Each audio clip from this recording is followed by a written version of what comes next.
Welcome to Tales from SYL Ranch, where everyone is entitled to my opinion. And I'm Bill Stone. Well, tonight on Tales from SYL Ranch, as always on the Thursday live stream, we have live call-ins. And of course, this is a live stream, so even if I'm not able to get to you via Skype, which is how we do this, you can feel free to talk to me about anything in chat. You can talk to me about any question, political, social, that virus whose name I can't mention without getting deranked, suspended, or having my account deleted by YouTube.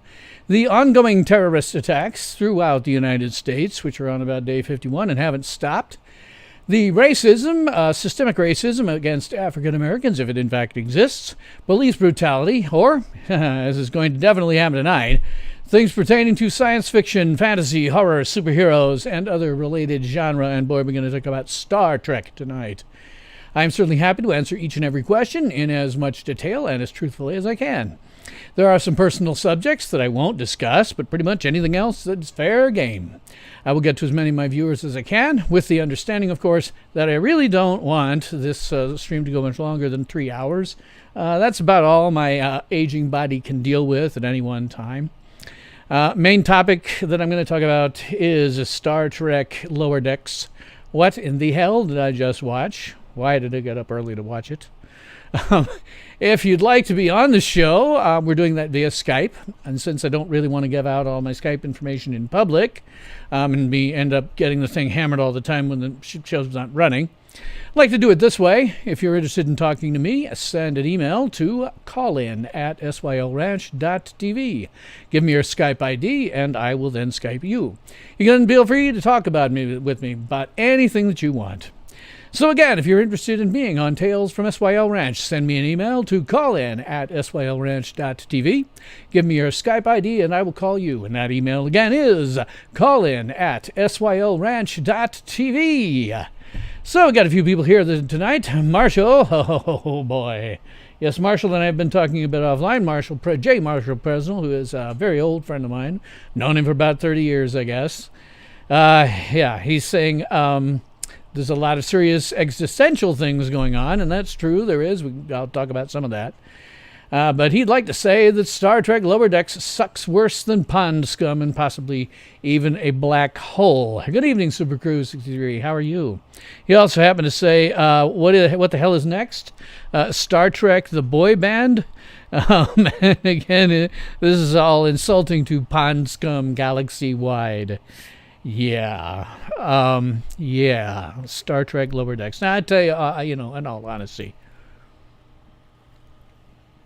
I did not have any great expectations for that based on just what I was seeing in the trailers and the fact that it looked like, I don't mind a little humor in Star Trek. I mean, you can look at the original series. They did a couple of outright humor episodes. I mean, Trouble with Tribbles, pretty much a humor episode. A Piece of the Action, that's a humor episode. For that matter, Star Trek IV, The Voyage Home is kind of a humor episode in places, particularly after they'd just done Search for Spock and Star Trek II, which were a lot more serious. So I don't mind that. But what they did...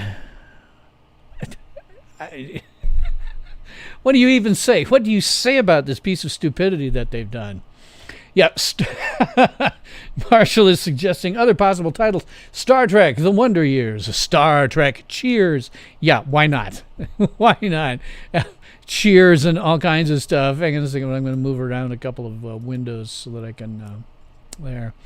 Yep, Star Trek, Cheers. Who the hell knows? I mean... Oh, God, I don't want to start talking about it before I get a few more concurrent viewers, but, man, that was just, I often say, I do not pay for this junk. The deal is, there are so many streaming services that I was poor for a long, long time, really poor, and I'm not as poor now as I used to be. But it's still everything that I buy, every purchase that I made is done with a great deal of malice aforethought. I don't just go out and I buy something. I think, okay, well, do I need this? Is it something I actually need? And I'll think about it for a couple of days. And a lot of times I'll decide, no, I don't want to make that purchase. So, when we get into, doing streaming services, there's too many of them. So few that have content that I actually want to watch. Netflix has a lot of content, but not really anything I want to watch, so I don't subscribe to that. CBS All Access has only the Star Trek properties that I care about, and I'm going to talk about that in a minute too, but they only have the Star Trek properties, and I never want to see another episode of Star Trek Discovery. I never want to see another episode of Star Trek Picard, not ever. I don't want to ever watch them. I will probably have to give some attention, whether I like it or not, to Star Trek Discovery, seeing as how they are ripping off another Gene Roddenberry property that is called Star Trek Andromeda with the same general premise. So I didn't even think they're ripping it off. You have to be a bit of a Fandai master like myself, which means that I have watched, read, and listened to over 100 years worth of science fiction, and the fandom is strong with me. But it also means that very new is little. Very little is new, and it's hard to be surprised by anything, and a lot of times we Fandai masters, and Marshall is one as well, can see the entire plot coming after about 15 minutes. And so I'm probably going to give Discovery a watch, but I ain't paying for it. There's no way you're going to make me pay for that. I have one streaming service that I pay for, and that is Hulu, and that is because they have the Orville, or will eventually someday. If the various rumors about canceling Orville are true, which they don't appear to be, at least one of the effects guys and the producer of the show says that it hasn't. But if they did, that's it for Hulu. I'm done. I would just not subscribe to it. I get all of my shows that I want to watch in other ways. I have a video that is an informational video that I did as a way to assist my colleagues who are in IT security to guard against things like IP piracy. You can certainly go look at that and get a good idea for yourself how much you really shouldn't do, because of course piracy is wrong. So, but I tend to get my stuff that way. And so about the time that this dropped, I got a copy of it. I wasn't really expecting much out of it, to be honest. And I didn't get much out of it either, so... other stuff. Star Trek Red Dwarf. Marshall says Star Trek, The Search for an Audience, yes. Star Trek Bridezilla. Naked in Star Trek, yes, which we saw some of today. Yeah, and Marshall says all of the above from the Kurtzman bitch meeting. Marshall says, yes, a smuff, thank you, you young Padawan, yes. Marshall is definitely a Fandai master, no question. Star Trek The Kardashians, yeah, there you go. One that we can follow some stupid people doing stupid things. Yeah, a Star Trek reality show, that's what we need. I'll tell you what, in all honesty, I think what I'd like to do next week is I want to do pitches for different TV series. Anything you want to come up with, not just a title, but anything that you actually want to pitch. I try to get as many people in here as possible to pitch things, as many people as I can to call me, and we'll pitch actual things that you can do with, more detailed things about various Star Trek things. Yeah. Super Crew 63. Marshall says that was the runner-up for Lower Decks, yes. Super Crew 63, Star Trek, The Next Detriment, yes. These guys are so damn dumb. I've made, oddly enough, several, various, in fact, marketing memes today.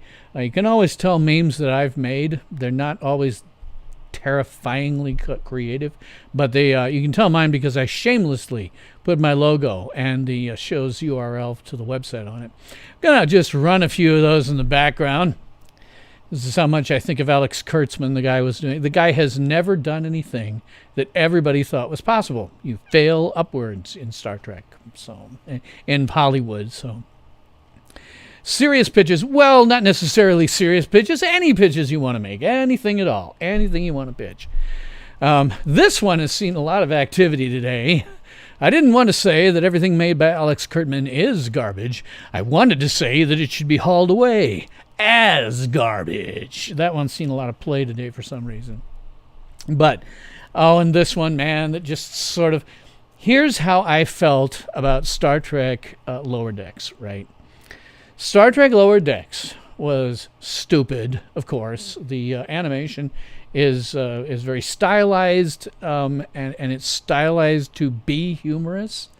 And it's just, it wandered into the territory a lot of something that my good friends at Red Letter Media, home of Mr. Plinkett, once said, which was nonmedy. They said this in one of their episodes for Best of the Worst, which is where they sit down and they watch really bad movies, talk about them afterwards, and then decide which of the 3 horrible movies they've watched is the best of the worst. So Rich Evans coined this term nonmedy. Now, there are jokes that make you laugh. There are jokes that kind of fall flat. And then there are jokes where you feel worse after they've been told.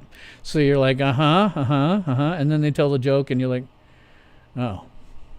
And Lower Decks just wandered into that territory constantly for me. It was either I was just like, I don't care anymore, or, okay. And that one that I showed the cap of with the 2 female crew members in a holodeck watching naked male holograms working out. Just stupid.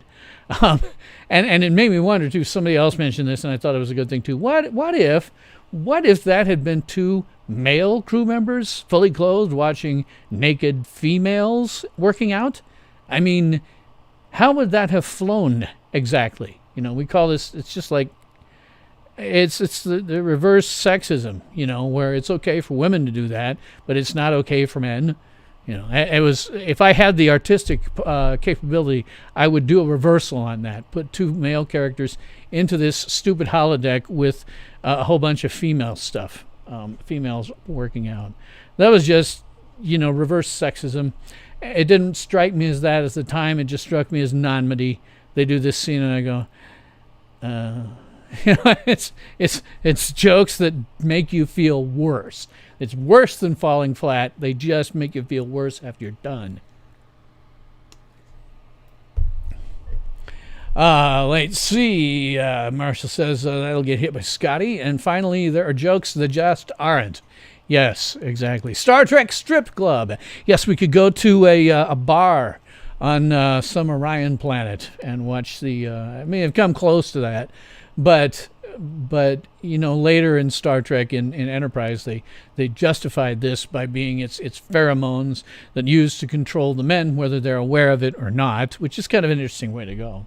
We could certainly do a Star Trek strip club where we're on an Orion planet where they do nothing but the females just strip all the time long. God. Everything about that show, everything about that episode today was wrong. I'll probably use my IT skills, my mad IT skills. I would say certain IT skills are a pathway to abilities that some might consider unnatural. I'll probably use those skills. You know, it's just amazing. There's got to be just a torrent of people who would really like to watch that, who are outside the U.S. because they don't have any international backers at this point, or who, you know, like me, just think it's crap. And, you know, you'll always have to remember that, you know, that Pirates of Orion, the Pirates of Orion episode, and also an episode where they went to a docking bay. That's certainly one way to do it. It's just, oh. Marshall says, Star Trek, what's behind this door that never opens? Yeah. Well, you know, Star Trek, Hollywood Squares. Who the hell knows? Star Trek, the casting couch. You can almost do that with Gene Roddenberry, unfortunately. The guy was a bit of a womanizer. I have a theory that a lot, there's always been talk about, in original series, how a lot of the female co-star guest stars were sleeping with him. That's probably true. You could go back in time and do that. And this is the property that they're ripping off for next season of Star Trek Discovery. They're ripping off the Andromeda thing.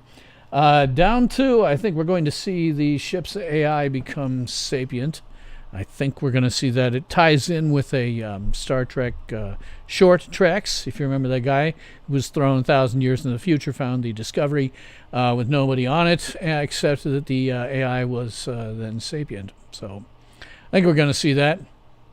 Yeah, Marshall says, I'll take Anson Mount to block. Anson Mount to win. That's... Yeah, so that, man, Lower Decks was just one thing after another. You start out with a crew member who's drunk on Romulan whiskey. It's Romulan ale, by the way, guys. They made just in passing lots and lots and lots and lots of callbacks and stuff mentioning other series and other characters all the way back to the original series. But it was all just done bam, bam, bam, bam, bam in the background, typically right at the end of the episode. Just start out with a character who's drunk, and you just like, okay, this is going to go downhill from there. And it did. You got the new character, new person on the ship, and you discover that they're bunking people who are, lower ranking officers and crew in corridors. Non-midi, there we are, non-midi. It was like watching one entire cringe moment after another strung together by sort of a framing story. You had the one character, I don't remember any of his characters' names, that's just how little I care. You had the one character was with who was down on the planet's surface, the female character who is, oddly enough, the daughter of the captain and some admiral. She's apparently illicitly selling farming equipment to the natives, which one might be able to justify, I suppose, but it's still going behind the backs of the Federation and everything, and doing something illegal. Then you had that stupid monster. First, of course, you had the two characters in their underwear, including the female one, and then that stupid monster thing was sucking on the other guy and spit him out with some kind of crap on him. And the framing story was that the ship there was a virus and everybody was trying to kill each other, and there was definitely blood and gore and guts and veins in their teeth and eating dead, burnt bodies. It was like turning them into zombies or something stupid like that. And there was swearing in it that was bleeped. You have to wonder, who the hell was this made for? What's the target audience here? Is this supposed to be something like the audience for, I don't know, the same audience as you get for South Park? I don't think is that the audience they're aiming for? Because they do swear on South Park now. They don't bleep it, but they bleeped it in this. Is it the South Park audience you're aiming for? Is it, the Family Guy, Simpsons audience you're aiming for? Who is this aimed at? I mean, who's supposed to be watching this? Is it kids? Well, I don't think so. Who is this for? Why did you make this, and who is it supposed to be for? I don't get it. It was just one long cringe moment after another. There was nothing that made me laugh. It was all just okay, or the non-midi. Oh, no. Just every last thing about it was dumb. And, an interesting thing, they have an opportunity here to do something interesting with an animated series. Let's see, Star Trek boldly writing what was written better before. Well, that's absolutely true. The whole thing with the backstory of Spock, that was written much better. If you want to look at Star Trek, the animated series, the episode Yesteryear, where they went into some of Spock's backstory on Vulcan, much better written. The Journey to Babel in the original series, much better written for Spock's backstory. Amok Time, much better written for Spock's backstory. And portrayed by the guy, of course, who is going to always be, for me, the real Spock. Leonard Nimoy. He brought something to that character that nobody else has since. They've come close in some incarnations, but certainly not the Discovery one. They never come close to him in Discovery, from my perspective. And giving him a learning disability, that was just dumb. Everything that goes on with Kurtzman is dumb. in Hollywood you do fail upward. The guy started out with the Dark Universe. I don't necessarily give him bad marks for that. The Dark Universe was a dumb idea in the first place. It was Universal's attempt to find a desperate attempt to make something like the Marvel Cinematic Universe. And so they went back to all of these, old monster movies and horror movies that they had the rights to. And they thought, aha, that's going to be a good cinematic universe. Well, maybe if you got Alan Moore to write it. And he did something like he did in the comics, not the movie, but the comics for the League of Extraordinary Gentlemen. That might have worked, but still, taking these horror movies and, making them into a cinematic universe, it's just dumb on the face of it. But he was part of the guys. He was part of the team in charge of that disaster. And he's done other things. I think a Spider-Man movie, just a disaster all the way around. Why he got this gig, I will never know. Why do you get a guy who has a track record of generally crap? You want to bring in somebody, if you're going to bring in somebody to be, the overall producer for the Star Trek properties, you want to bring in somebody who has good stuff on their resume. Not Dark Universe, but good things. And, let's go back in time and get rid of him.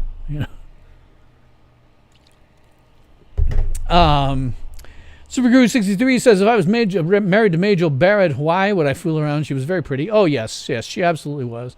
But Roddenberry, he was married to his first wife. I think her name was Eileen at the same time. And he was having an affair with Majel when Star Trek, the original series, started. And at the same time, he was having an affair with Nichelle Nichols, who plays Uhura. And then he divorced his first wife, married Majel, and kept on having affairs. His longest-running affair was with Susan Sackett, his secretary. That went on for decades. But I'm sure there were other women in between. He was a huge he was a huge womanizer. There's just no way around it. Superguru 63 to Wokely go. Yes, exactly. Hey, Dharma, how's life going? Hollywood is a cult. Well, my favorite saying about Hollywood is, Hollywood, California, you will never find a more wretched hive of scum and villainy. It is a place where a handshake means nothing, and people are constantly doing horrible things to other horrible people all day long, and ultimately rape and child molestation rule the day. I mean, they really do. That whole Me Too movement that started out, I always just wanted to say to the ladies and, who are doing that, or coming out of Hollywood, say to them, hey, guess what? The rest of the world isn't like that. It's Hollywood. Hollywood has always been a cesspool right from the beginning. Hollywood, California, you will never find a more wretched hive of scum and villainy. Marshall's giving another possibility for a Star Trek show. Ed Wood's a Star Trek Plan 13. Oh, God. Yeah. That's another thing I'll just talk about. I have a theory, and I can't prove it because CBS does not give out the numbers for any of their viewership. But to me, that's more proof. I have a theory that probably the Star Trek property isn't doing very well on All Access. They wouldn't have to keep offering the service for free if it was going well. I mean, I don't see Netflix offering the service for free. I don't see Hulu offering their service for free. But they bet the farm for All Access. Totally bet the farm on Star Trek. I mean, what else is there? Can anybody name anything on CBS All Access aside from Star Trek that you might be interested in? Because I can't. The series from 2000, from 1966 to 2005. Well, hell, all of those are on practically all the services. It's on Hulu if I want to watch them. The only thing Hulu doesn't have is Star Trek: The Animated Series. So there's that on there, but then so does everybody else have that. What is there? Is there anything on there at all that would cause people to want to watch that stupid service? And I can't think of anyone. I can't think of anything. They've totally bet the farm on Star Trek.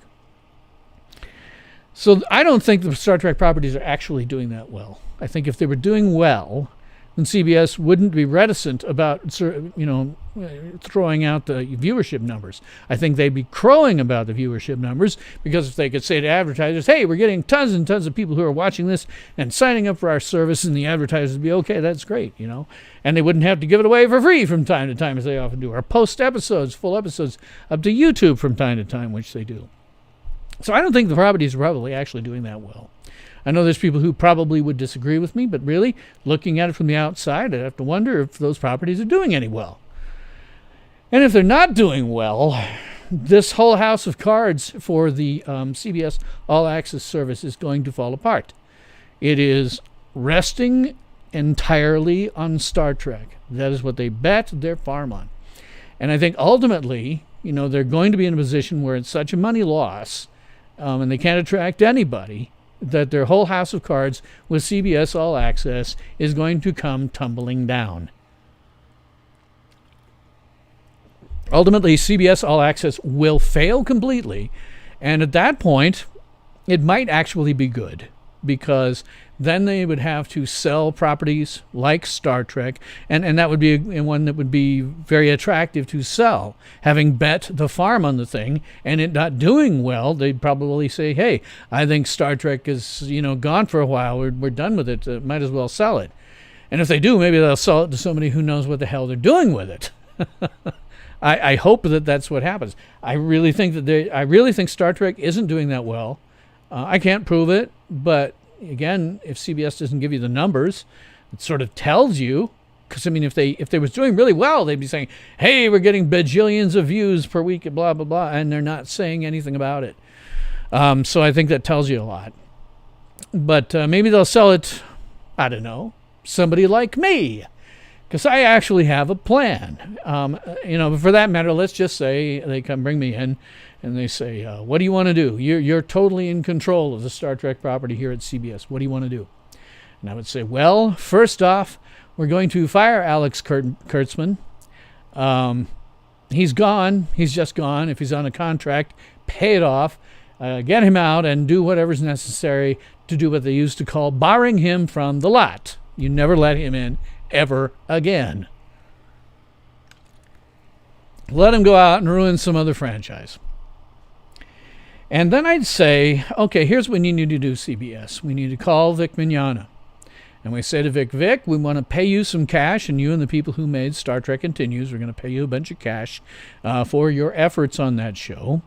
And we're going to put that on CBS in prime time, broadcast television, not the streaming service, broadcast television. We're going to put that on prime time for 10 weeks.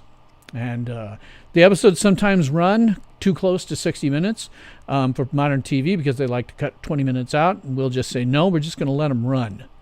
If it turns out that they're long, if it turns out that they're an hour and a half, maybe we just schedule them as an hour and a half and put enough commercials in the breaks that they have in those episodes.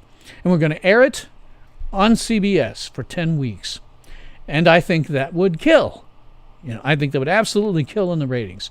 And it would be a good thing. We could, they could just say outright, these are the last episodes of Star Trek, the original series, that never got made. And that, I think that would kill in the ratings. And then we get, after that, we're shutting down Star Trek Discovery, Star Trek Picard, Star Trek Lower Decks, just shutting them all down. That one that's coming up over on I think Nickelodeon's got the license. That animated series, we're just going to shut it all down. All shut down because Alex Kurtzman is an idiot who didn't know what he was doing. So we shut the whole thing down.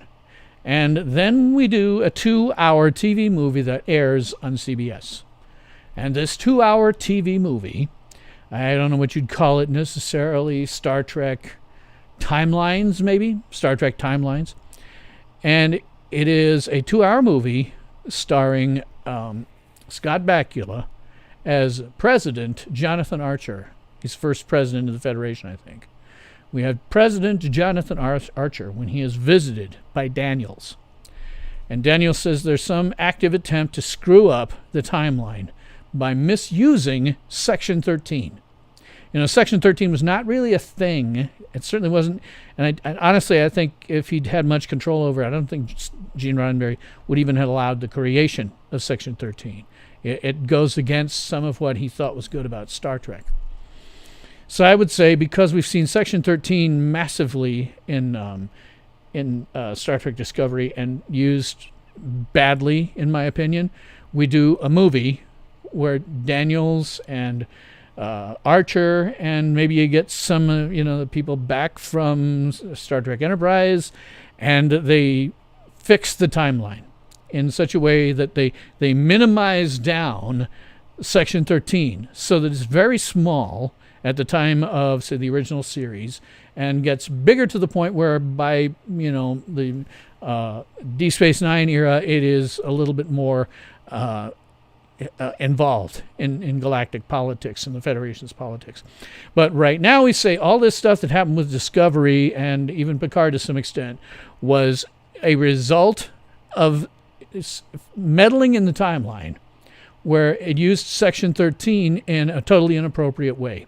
And so we spend this 2-hour TV movie getting rid of this, minimizing down Section 13, and it's a good thing with, to have Archer involved in that as president of the Federation. And we minimize this down, and in so doing, we excise out of the timeline completely Star Trek Discovery and Star Trek Picard. Excise them completely out of the timeline. You say Star Trek Lower Decks, that was never part of the regular timeline. Anyway, that was just some weird thing they were doing. So you get rid of them. Just excise them out completely. At the end of it, I might have some cameos. We do this right. I don't know if you could get Sir Patrick to come back after you say your show doesn't exist anymore. But I do things like, show where some of, just in passing, show where some of the, people from Next Gen and Voyager ended up. We'd maybe hire Robert Beltran and Jerry Ryan, more or less for cameos, so that we could just, go around showing what these people are doing. Jerry Ryan and Chakotay and Seven are married. Maybe Chakotay's in Starfleet, maybe she is. We want to hire the guy who originally played Icheb. We can show him as being in Starfleet because that's where he was headed but from the last time we saw him. We get Jonathan Frakes, Marina Sirtis, and we show Jonathan Frakes as the commander-in-chief of Starfleet. And he's got 2 kids, not just the one, because my understanding was, I didn't watch the show after episode 5. My understanding was that, his one kid was screwed up because he couldn't use some scientific thing with the androids. That's no longer an issue. And the use of androids as slaves is no longer an issue because that was actually settled. That was absolutely settled in Next Generation. I've forgotten the name of the episode, but there was an episode where they settled the idea that Data was a sapient being and therefore due rights as a sapient. That's a settled thing. It should never have come up ever again after that. Using artificial life forms as slaves the way that they did in Picard should never have happened. It was wrong, as with so much about Star Trek Picard. We can even say, you can go back with this 2-hour movie to the beginnings of Romulan society, because that was totally screwed up. Romulan society was always an offshoot of the Vulcans. It didn't have its own history going back, thousands and thousands of years. It was apparently an offshoot split from Vulcan. Vulcans who did not want to go with Surak's teaching left the planet and went to Romulus. So you could show stuff like that if you could get Sir Patrick, if you could get him for a 2-minute, cameo, just in passing, not even necessarily any lines, the same as all the rest of these people. We're just showing where they actually ended up in the real timeline. You get Sir Patrick as president of the Federation. I think that's a reasonable thing for him to have been at that age. Him just checking out of it because of all this nonsense. I think if that hadn't happened, he'd have gone on, as they often showed in episodes that were sort of looking forward.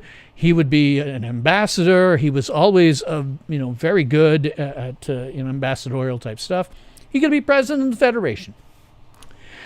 So we have all that in this TV movie that comes after we've done Star Trek Continues. We do this TV movie where we fix the timeline, get rid of all this crap. And then we go and do another series. All of this was just to lead up to another series that takes place in this universe.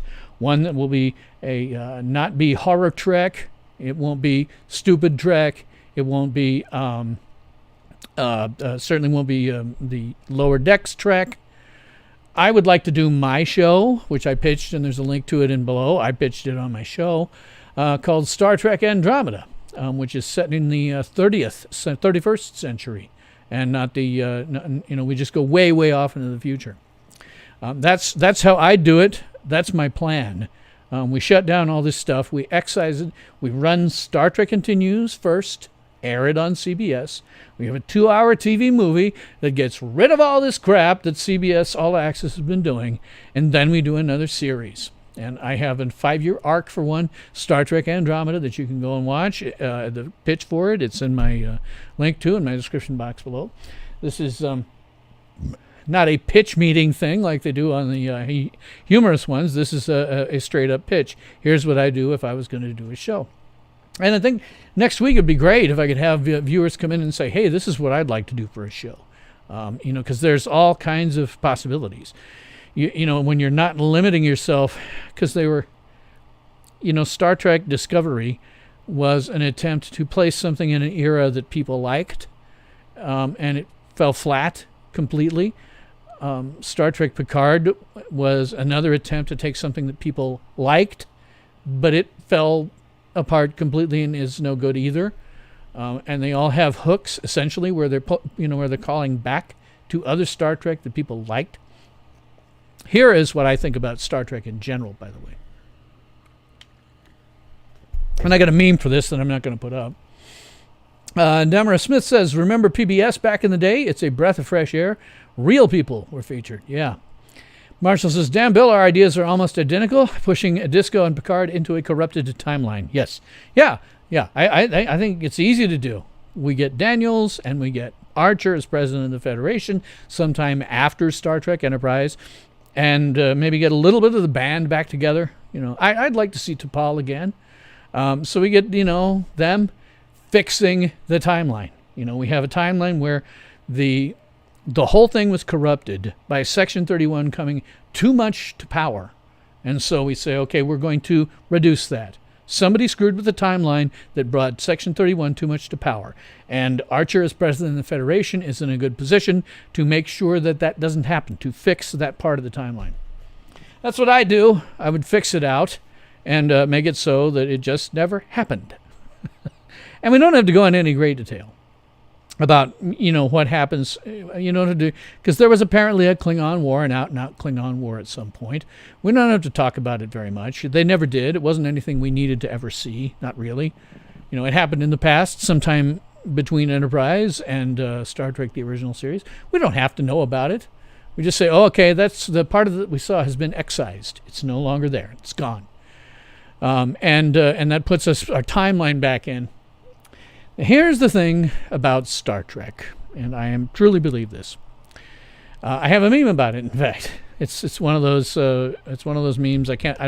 Putting it up would be difficult, but it's one of those memes that actually maybe if I can find it. Let me see if I can put this up as a meme. My meme slideshow. Hell, we'll just add. No, that'll suck if I do it. Let me do my meme slideshow.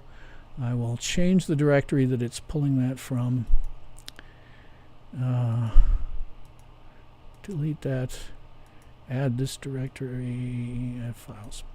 Sorry, I didn't do up a card for this because it didn't occur to me, but it might be funny for you to see. I have a slew of marketing.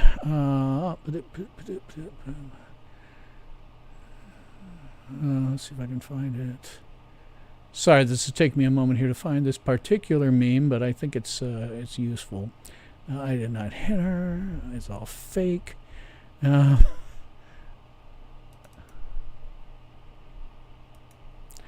This is my theory.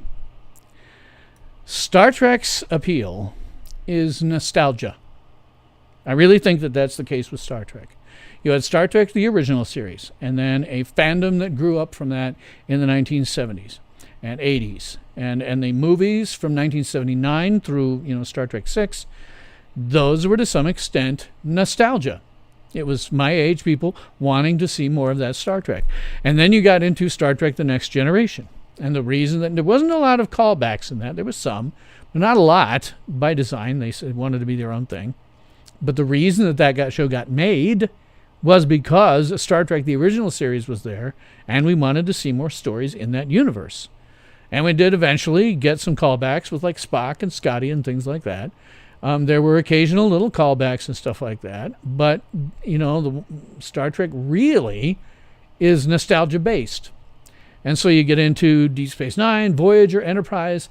And these are all things that are happening because this other Star Trek went on. But they're their own things. When you get into things like Star Trek Discovery, Star Trek Picard, they're making callbacks to things that people liked. And that's really the only parts that are any good, that are kind of fun, is when they're making those callbacks. The problem is if you don't make original material that stands on its own, nobody in the future is going to want to do another series because they have no nostalgia for it. Star Trek is an ongoing nostalgia thing. And so you need to make series that are somehow calling back, but are still Star Trek, so that people want to have more of it in the future. You want to see this series will generate some level of nostalgia. It's why I think if you did a movie with Archer and Daniels, that would be good, because at this point people are starting to get nostalgia for Star Trek Enterprise. It wasn't even on the air 4 years. It was on the air 4 years, and at the time nobody thought it was great. But now we're getting a audience of people who grew up with that and now have some nostalgia for that. So doing the movie would help with that nostalgia. Similarly, at the end where we see some cameos of people, what they really were in the real timeline, as opposed to this weird corrupted one that we're excising, nostalgia. Supergroove63 says, Bill, if CBS hired you, you could get Mark Scott Zachary. Absolutely. He's a great writer. To help with the writing, he did some Next Gen, DS9, Babylon 5, optimistic type of writer. Yeah, absolutely. Mark Scott Zachary is another great writer. There'd be a whole slew of them, and I'm not dumb enough, to do things like be incredibly hands-on. I know what happened to J. Michael Straczynski when he did Babylon 5, and you see his name on every single damn script. The man, it almost literally, not figuratively, but almost literally killed him to do that show. My understanding is that his wife said that if you don't take time off and do nothing, I'm going to divorce you. It just about killed him. So I'm not dumb enough to, put that out there. I'm not dumb enough to be a showrunner myself. It's why I might call somebody like Vic Mignogna and say to him, Vic, are you up to being a showrunner for me? And give him the general ideas, the broad outlines, and say, you get to flesh it out and you get to run that show. From my perspective, my job would be to shepherd the franchise, do stuff that people actually want to see, and shepherd that part of the franchise, but not have my hands on everything. I'd be listed as like executive producer or something, but not have my hands into everything, because that would kill me.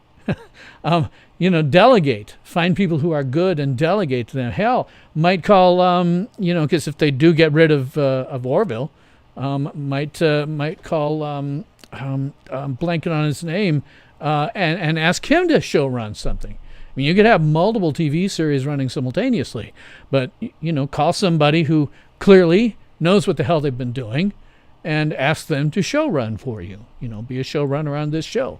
I get to be executive producer. I get final say on certain types of things, but I'm not dumb enough to go in and to be hands-on with everything in sight. Keep a look at the big picture. Try to generate interest in the franchise again. First with Star Trek, it continues airing on CBS. Next with the movie that excises everything that the fans have grown to hate under Kurtzman. And then a new series, a brand new series that's set very far in the future. Again, if you want to look at it, my pitch for Star Trek Andromeda, that's one I'd like to see come to fruition.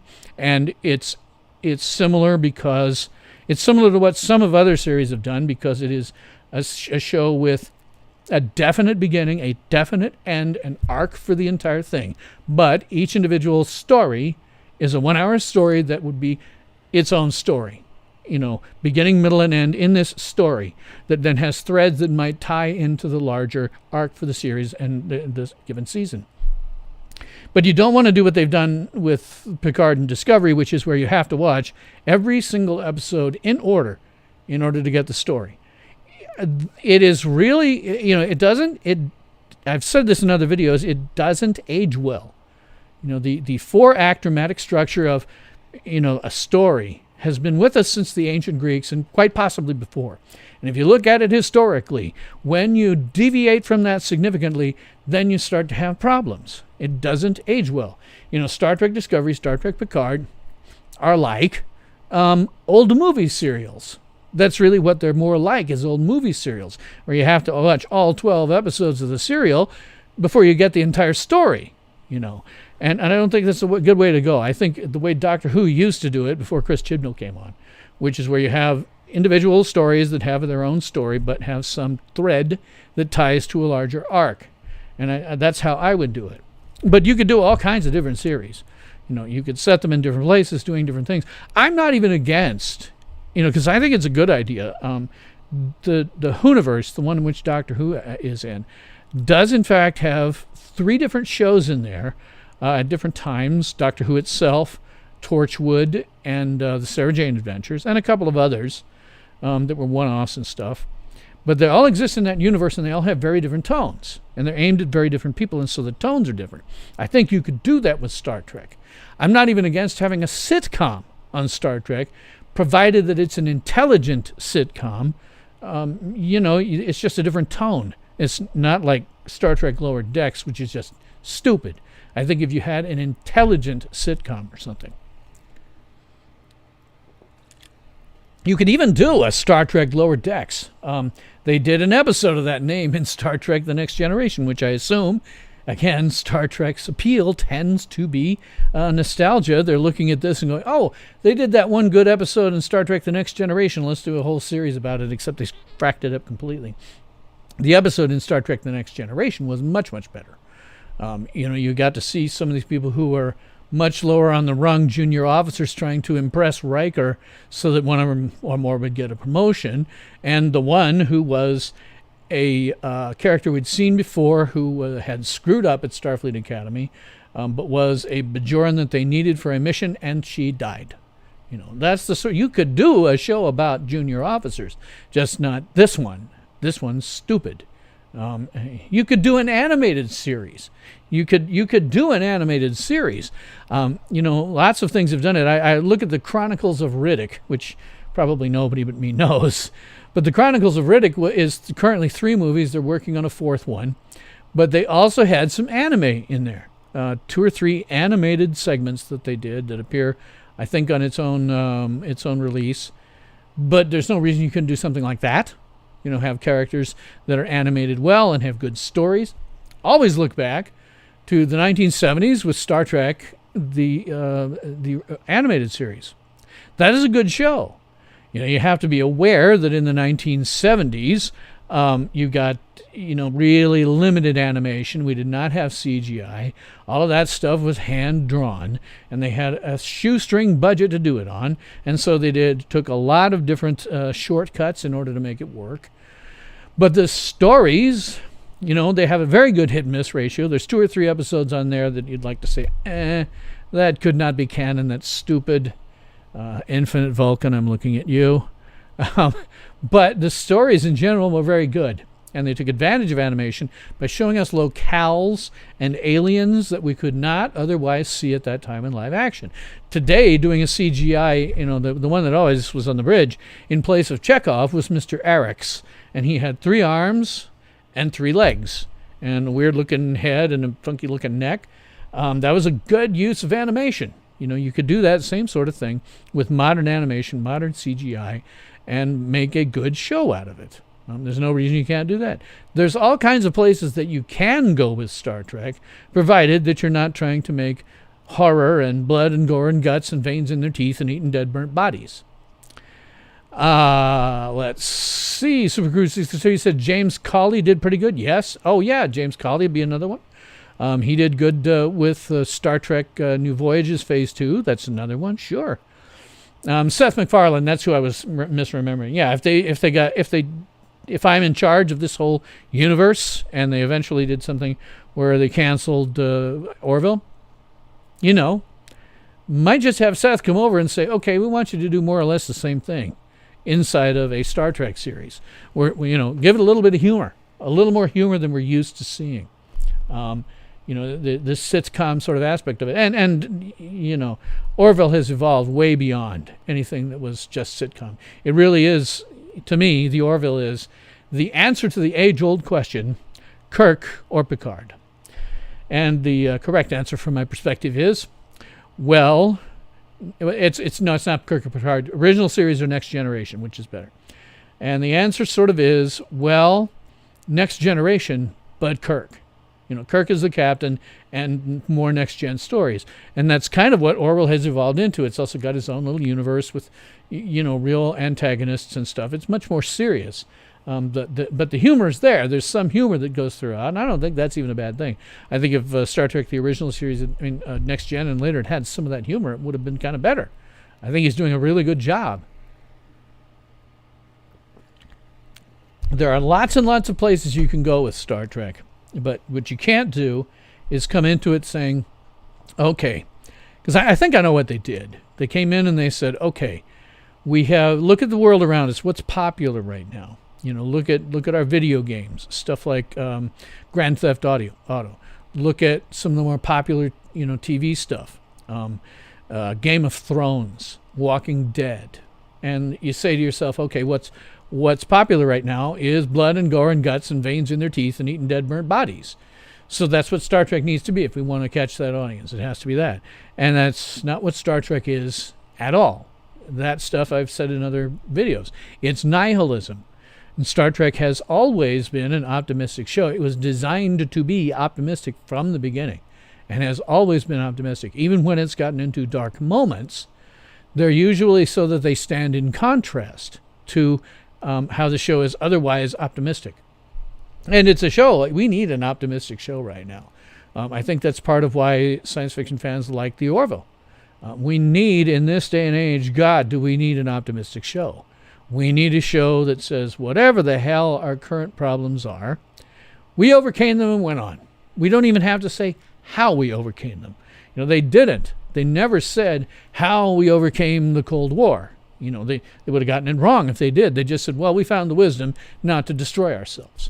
And that's what you can do with any problem we've got going on. I would not like to touch, for example, the specifics of global warming, because my own personal opinion as a scientist is that the entire notion of global warming is based on very faulty science that does not follow the scientific method and is therefore not science. So I wouldn't necessarily say that. Just if it came up, we do an episode where they're destroying the aliens that are destroying their own environment, and we say, well, we figured out how to get around that and we overcame it, or something like that, or we can help you out because we know how we overcame that, or you could have the same episode, maybe they're less technologically advanced and you have to leave the prime directive intact and let them destroy themselves if you want to. There's all kinds of things you could do, but what you say is we as human beings overcame it all a long time ago, and here's what we are now as a incredible advanced civilization, and we're better. It was always Roddenberry's, particularly from Next Gen on. He was really clear about it. If you would just watch Encounter at Farpoint, which much as the story about who made that and how is difficult to unravel at this point. There's William Shatner did a great documentary. I've forgotten what is Chaos on the Bridge. And it was a story about Star Trek The Next Generation, what went on behind some of the scenes there. It appears what happened was Roddenberry didn't want a 2-hour TV movie pilot out of that. He only wanted an hour. So, but the Paramount insisted it be 2 hours. So he wrote a script that was only an hour, and then he handed it over to, I've forgotten. It's weird. It just gets weird because Dorothy Fontana had a big hand in that script, and Roddenberry had a big hand in it. And boy, can you tell when Roddenberry has a big hand in it. Because there's a man, I think he was a reasonably good rewriter. He was a good ideas man, reasonably good rewriter, but not a good writer in his own right. And when his hand is on a script, boy, can you tell it every time, because he is heavy-handed as hell. Um, Star Trek encountered Farpoint, Star Trek's first episode. Going around saying outright, human beings have evolved beyond what we see in the 20th century. It's heavy-handed as hell, but that's what Star Trek is about. We have evolved beyond what we're doing now, and the problems that we have now are gone. So if you come at Star Trek with that, you don't have to be heavy-handed about it. You really don't. Not the way that Roddenberry tended to be. You don't have to be that heavy-handed about it. But if you come at it from that perspective, we are not the same kind of petty people in the Star Trek universe. We overcame that. We overcame that very quickly after First Contact in that universe. And if you come at it like that, you have an endless number of places you can go with it. You can go lots and lots of different places with that. But you want to make some stuff that's new, because ultimately Star Trek is popular by virtue of getting some level of nostalgia into it. Picard, people who watch Picard, the ones that watch Picard, and they tend to be very disappointed. Picard's main attraction is nostalgia for the people who grew up with Star Trek: The Next Generation. Amazingly, they're in like their 30s. So they have this nostalgia for Star Trek: The Next Generation. They wanted to see more Picard, but they didn't want to see him doing this. I have a viewer who's very, very clear about how she was always very impressed by the character of Seven of Nine. Now, I was never into Voyager that much. I have now started binging it a couple of times. And I do like the character of Seven of Nine. Originally, I was just like, oh, look, woman in a cat suit. How dumb is that? Which it was. And any show that I made, we would have no women in cat suits either. That don't happen. But looking back, I understand, my viewers' love of that character. And what they did with her in Discovery, again, you're looking at something where she was nostalgic for that character that she'd grown up with. And she wanted to see more of that character, but what they did to her was kind of character assassination. And she was left totally disillusioned. Hates the whole thing, and I don't blame her at all. But you have to come at it as if this is a universe that is in which humans evolved to be better people. They're not the same kind of people that we are today. You just have to come at this universe. That is one of the rules. Now, in all honesty, I don't think the future is going to be like that. I think that when we go into space, we're going to take all the same problems that we have now. But if I'm shepherding this universe, then what I'm going to come into it, beginning with, I'm going to say, no, the rules of this universe, an inviolable rule that we have had since the original series. These characters, human beings, have evolved beyond what the problems we have now are. And some of the pettiness that we see in human beings today. And what they did with Voyage, with what Kurtzman has done with it all, is said, no, that's nonsense. They're as petty or worse, sometimes worse. So I mean, you have to. That's how I do it. I mean, just come into it with that sort of mindset, and if you do that, then you can have any number of series. There's lots of places you can go. You don't have to have even a starship that's doing exploration. I think you could make a compelling show about a freighter, a freighter crew, just the stuff that they have to deal with. The aliens that they deal with and how they deal with things in terms of trade. I think there's, it wouldn't necessarily be Firefly, but something where you have a crew of freighter people. What do they have to deal with? You could have, it doesn't have, like I said, it doesn't have to be necessarily exploring strange new worlds. I think you could get away with having an outright sitcom as long as it's an intelligent sitcom. Hire the guys that were doing Big Bang Theory. That was an intelligent sitcom. That was one where, as a geek, I could look at it and say, okay, well, these characters are kind of they're bigger, but I have known people like this. A lot of the stuff that they talk about in terms of fanish stuff, I have talked about. One of the early episodes, the four guys are headed up to watch a Superman marathon. And they say to Penny that they're having a Superman marathon. She said, "Oh, I love that scene where Superman saves Lois Lane falling from the sky." And immediately they get into an argument that I have actually had, which is the physics of this. Lois Lane's falling at a high rate of speed from a tall building. She's accelerating due to gravity. And Superman, if he just flew up there and stopped her, she'd be crushed to his hands. In three pieces. That's a conversation I've actually had. And the answer to that, by the way, is no, he doesn't do that. What happens, actually, if you watch the movie closely, Superman is flying up, and then the background that is behind Lois at the building slows down as he catches her. She's still falling as he catches her, and then he stops, and the background starts moving up again.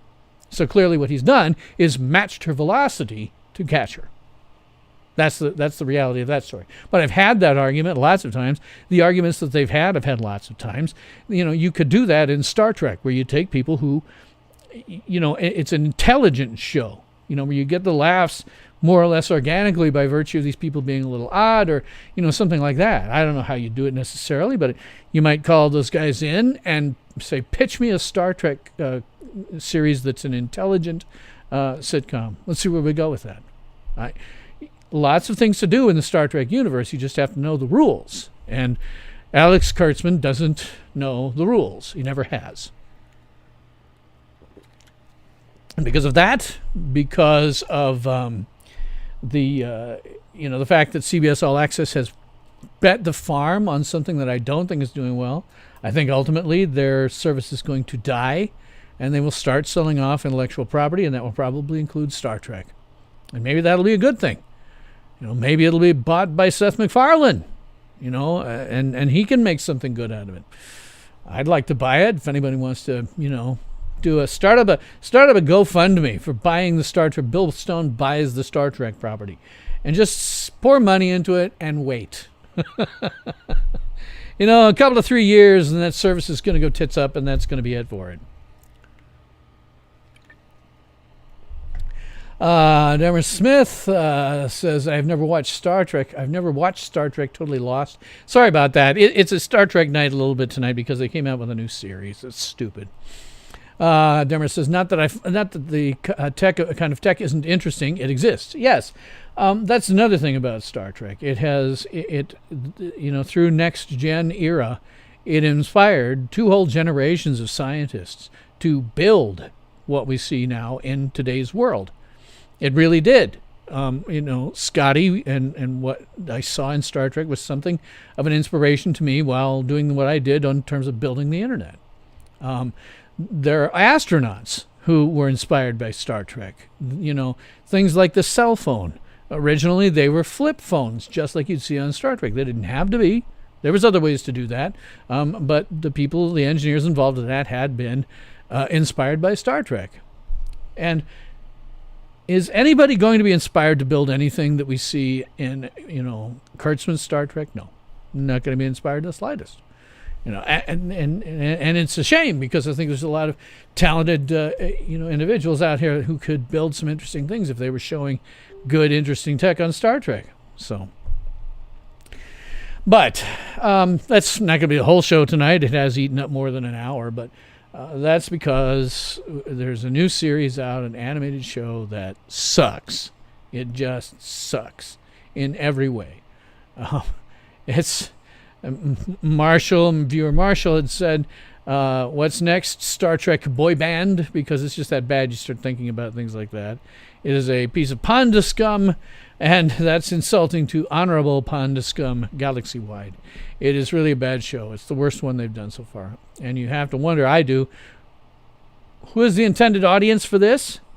Who are they trying to catch here? What is the audience they're trying to get? It can't be small children, because it's not like, aimed at that. I've had small children. Can't be aimed at them. It's got swearing that's bleeped. So are we looking at the South Park crowd? Are we looking at Family Guy crowd? I mean, who is this for? What is this?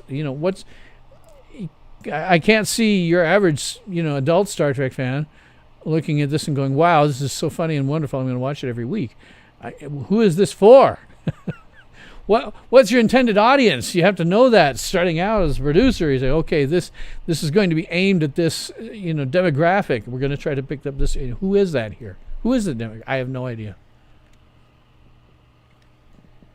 Anyway, Dahmer, I'm sorry I'm being off from doing some of the usual politics that I do. There's lots of that to talk about. It's just that I am a big, huge Star Trek fan. I've been with Star Trek since 1967. I was 2 years old. Spoken about it on other shows, but here's the deal. With children, I think there comes a time, and I've seen it in my own children, where you go from sapience, or sentience rather, which is being self-aware and doing things, but with small children, they don't think about the consequences, they don't think about things ahead of time. That comes a little bit later. And I think that's where you trip over into what I call sapience, which is not only, the ability, you're aware of your own awareness in your head, but you're also able to plan, you're also able to think about things in and be creative and stuff like that. And there's a trip over point. For me, that trip over point was the moment that I saw an alien called the Mogatu when I was 2 years old. That is my very first memory. And that was the trip over point for me. I know that was the point at which I started thinking about things in it. What could be the consequence of my actions? Can I create things, stuff like that? That was the tip over point for me. I actually celebrate that day, and I have a specific moment that it happened because I know exactly when, and I know exactly when that aired on NBC. And I think that's actually a more important day than my birthday. I call it Sapiens Day. So that's, to me, a very important deal. So I've been with this franchise since then, and it's been a big deal in most of my life. Hell, I have on my right shoulder blade, in the back, I have tattooed on it. There is a curly Q design that appears inside of. We got one here for the. If I can reach it. The original series. The Enterprise had this emblem. You can see the star in this emblem. That star represents the command, division, right? Different divisions had different designs inside of this. So the star was for command. It was kind of a circular one. It looks a little bit like a theta symbol. That was for sciences. And then there was this curly Q one that was for engineering and security. Well, being a guy who took some inspiration from Scotty, I have that curly Q tattooed on my right shoulder blade. And it's good tattoo because it's not like I tattooed this on my shoulder blade. I didn't want to tattoo something that, instantly somebody said, oh, look, geek Star Trek fan with a tattoo. People see that if I'm out at the beach or something, and they see it and they think it's some kind of tribal tattoo, as opposed to it being related to Star Trek. Star Trek fans know exactly what it is. Got the thing, by the way, on the occasion of my divorce being final.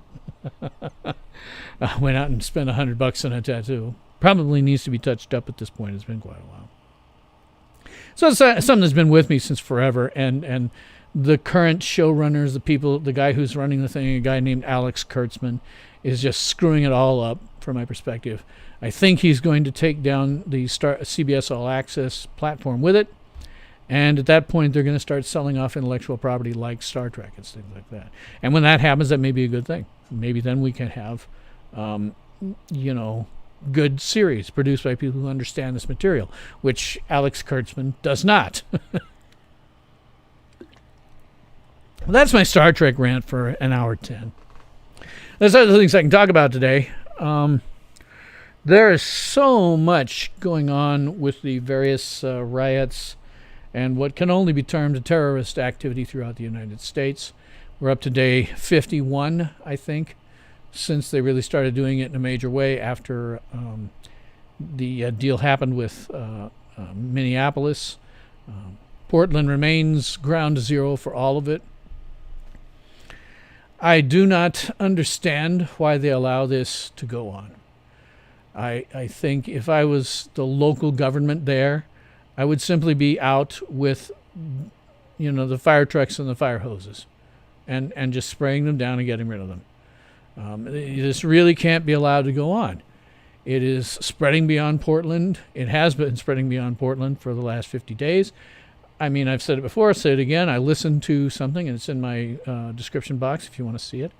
I have an application called Scanner Radio on my handheld phone, my phone. And it's set up so that it will send me alerts when things are going on in various places. And for the first month, every single night, somewhere in the U.S., I was getting, alerts that something was happening. It's since decreased, but not because the riots have decreased. It's decreased because people who listen to those things have decided that it's becoming blasé.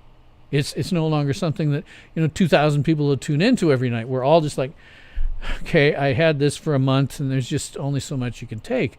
But if you want to go through and listen to it, if you want to flip to various places throughout the country, you're going to find this happening at tons of different places all throughout the country. It's got to be stopped. It just has to be stopped.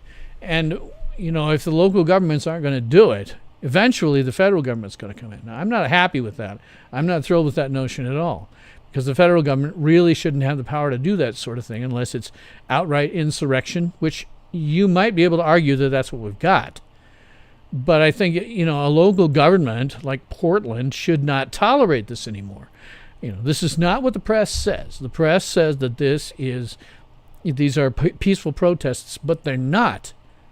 Some of them are. Some of them are. I'll give them that. Some of them are, but there are lots of protests every single night that turn absolutely violent. And I don't see why Portland, for example, puts up with it. I don't get it. Maybe they think that by going out and spraying them down with the fire hoses and getting them dispersed would simply aggravate things. I don't know if that's what's going through their brains. Maybe they just are on board with it. I think that's certainly a possibility. I think part of what we see there, the Democrats want to blame this mess on Trump. And the press, nothing you see in the press is real, nothing. And so they're going along with the whole story and saying about how this is peaceful. And when the feds come in, it's, they're doing things like Gestapo tactics and black bagging, which they're not at all. But it lets, in an election year, it's the narrative is that the problem here is Trump. And you need to get rid of Trump because he's causing all these problems. And in reality, when you attack, say, a federal building somewhere, and the federal government uses its own troops and stuff to defend it, well, what did you expect? What did you expect to happen? Eventually, that's the thing. I don't necessarily want to see the federal government coming in and cleaning up everything. But eventually, Joe Average is going to say, wait a minute, the press is lying to me. I can see it with my own eyes. Because they're starting to do things like moving out into the suburbs. I've forgotten exactly where I saw it, but they moved out into people's homes and attacked an old lady. This is going to become more prevalent. This whole thing with the peaceful protesters is precisely why the Second Amendment exists. I mean, look at Minneapolis, where the chief of police has outright said, we can't protect you. If something happens, just go along with it. Do whatever they say.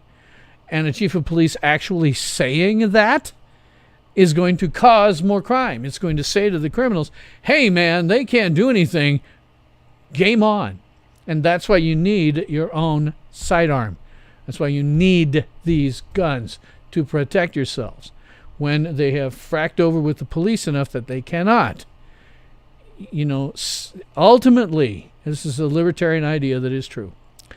Self-defense cannot be delegated. You can't say, I'm going to turn over my self-defense to the police. It just doesn't work. Even on a normal level, that doesn't work. because police are not right there. There's not a cop on every doorstep. If you have something going wrong and you have a home intruder who's armed, you got to call the cops, and it's going to take time for them to get there. It may be a short period of time. It may be a long period of time. Depends on the night. Depends how busy they are. But ultimately, you cannot delegate your self-defense. You must be prepared to defend yourself, because the cops aren't necessarily going to get there instantaneously. What people don't really understand is the cops aren't there to prevent crime. Cops cannot prevent crime. That's not their jobs. The job of police is to come in after a crime and discover who did it and bring them to justice. That's their job. If they happen to be in a position where they can halt a crime in progress, or at least, take care of it before too long has happened, that's great. But that's not actually their job. Their job is to find out who committed the crime after the fact and then bring them to justice. You can't delegate self-defense. You must be prepared to defend yourself at all times. And that's why when people who are in favor of gun control, which is not the right term for gun control is victim disarmament, because it creates victims. What I'd love to see happen if you take away people's guns, the only people who are going to have them, this is an absolute truth, the only people who have guns, if you take them away from honest people, are going to be criminals. And it's just, I don't get why people don't understand that, because it's just obvious. If your criminal they're not going to care about the law. By definition, they're criminals. They're going to say, oh, good, you've just disarmed a population. That means they're ready victims for me. And I've got my gun, because there's no way I'm turning that in. And the world is a huge place. Even if you outlawed it throughout the entire country, repealed the Second Amendment or something, then you would still get guns coming in from outside the country, or people would make their own. A lot of this is not that freaking complicated. Making a gun of some kind is not that freaking complicated. Not really. And now that we've got things where we're 3D printing them, there's a possibility. I've been talking with lots of people about it. I've got a couple of videos on it. 3D printing a gyrojet, which is a gun that does not need a chamber like a regular pistol or something like that, that's designed to withstand a lot of force. It fires off a miniature rocket. And all you need for that is a tube. You can make the thing out of plastic and 3D print it if you wanted to. The trick is 3D printing the rounds, but that's not an impossibility either.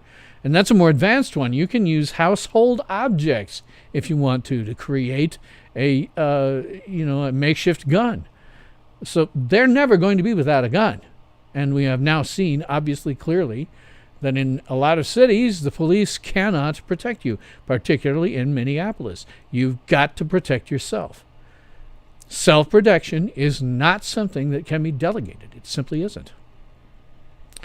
Supercruise 63 says you also have to remember that there are organizations that are profiting heavily on fueling racism. As I've told them, that they have a lot of money to the Democrats. Yeah.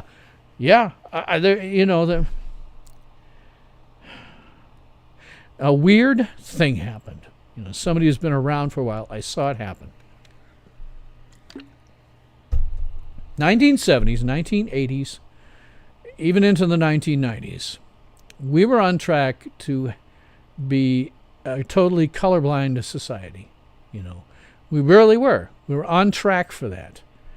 And then opportunists like Jesse Jackson, Louis Farrakhan, other people like that, started stirring things up and saying, no, we're not headed in that direction. We're headed into more racism. And that's kind of where it started. And then you got President Obama, who absolutely fueled the whole thing. He was in a position where if he wanted to shut down the people who were the opportunists and the extremists, he could have done so. And it would have been very good for the country if he had, but he didn't. He climbed on board with those guys and made it much, much worse. He climbed on board with every single one of Black Lives Matter poster children And those poster children, well, in real life, what they poster child them about didn't happen. The whole hands up, don't shoot. That never happened. That never happened. What actually happened is he stuck his hand into a cruiser's, he tried to wrestle the gun away from the cop. It went off, injuring him in the hand. He started to run away. The cop has to go after him. It's not like he can just let him go. He started to go after him, told him to stop. He turned around and he charged him, and that's when he was shot. There was no hands up, no shoot. It was he charged him, and he was being shot. What else do you do? What else, as a cop, do you do? Do you let this guy come at you, and he's a big guy? Do you let him come at you and beat the snot out of you? No, you have only one option, which is to shoot him. And that whole narrative was nonsense, complete nonsense. And yet, if you look at some of these protesters and rioters, they're out there going, hands up, don't shoot, hands up, don't shoot. They were doing it at the riot in my own city here in Lincoln, Nebraska. It's just like, God, you idiots, I wish you knew the truth. And it wasn't just the justice there in Ferguson. The black attorney general of the time looked at the case and could not find anything that was wrong. But yet, because of the press, because nothing you see in the press is real, and they did the hands up, don't shoot thing for so long, and still do, people believe that that's what happened. And now I've seen some of the George Floyd stuff, the leaked body cam footage. I suspect that's what's going to happen is they're going to have a hell of a time prosecuting those officers on the charges that they say they're going to prosecute them on. If anything, they're going to have to lower those things way down, because it's quite clear that he was in a weird, agitated state, a very weird, agitated state, and resisted arrest, and all kinds of other things happened that led up to that moment where he was killed. I was on board with saying that he was just killed. George Floyd was just murdered. And now that I've seen the footage, you can put it in a lot more context, and it becomes, I'm not saying it was right, but it becomes far more complicated. He was in a very weird state of mind, clearly. He was like, please don't shoot me, please don't shoot me, please don't shoot me the whole time. And the cops are going, I'm not going to shoot you. Put your hands behind your back. I'm not going to shoot you. Let's have a seat in the car. I'm not going to shoot you. And he's, resisting the whole time. And things happened. And it's a much more complicated thing. And I think they're going to have a hell of a time prosecuting them on it. And it may very well be that the charges they've chosen to prosecute them on are impossible to win, in which case, they're going to lose at the courts, and there will be even more chaos than there is now. This is what happens when you jump on something, and I did it myself. This is what happens when you jump on something without knowing the full context. You need full context in order to make an informed opinion or decision about anything. You need full context. And we didn't have full context, and because of that, the press made up a context that didn't really happen. Nothing you see in the press is real. It really isn't. Even when these clowns are trying to get it right, which is pretty unusual, it just isn't real. I'll put another link to it in my description box. I always point people to the 1934 version of a film called The Front Page. This was originally stage play in 1929. It has been mounted many, many times at many different places, and I happened to be in it once because a long time ago in a galaxy far, far away, I was once an actor, and I was in a mounting of that stage play set in the time period, late 1920s, early 1930s, where, in which that play takes place. But the reason I didn't have any kind of major role. I was one of the minor roles, one of the scumbag reporters. But hey, Drop of Truth, how you doing tonight? I'll get back to you in a second, Blazer 101. But I was in that thing a long time ago, and it jived so well with what I already knew about the press. Let me go through the whole story behind how and why I debunked the press. Let me look here at some of my stuff here. Well, S0E01, Bill, what can Trump do at this point? His hands are tied. Yeah, I don't know what he can do either. Anything he does is likely to escalate the situation. But if you don't do something, that's going to escalate the situation. I don't know. I don't know what the... I would like to see local governments, city governments handling this. You know, going in with the fire hoses and clearing them out every single night. You know, just sending them home. I don't think the feds should do that unless it's a federal building like they've got in Portland. But these guys need to be stopped, and it should be the local governments that are doing it. They should individually, as local governments, go in and take care of this crap because it's nonsensical.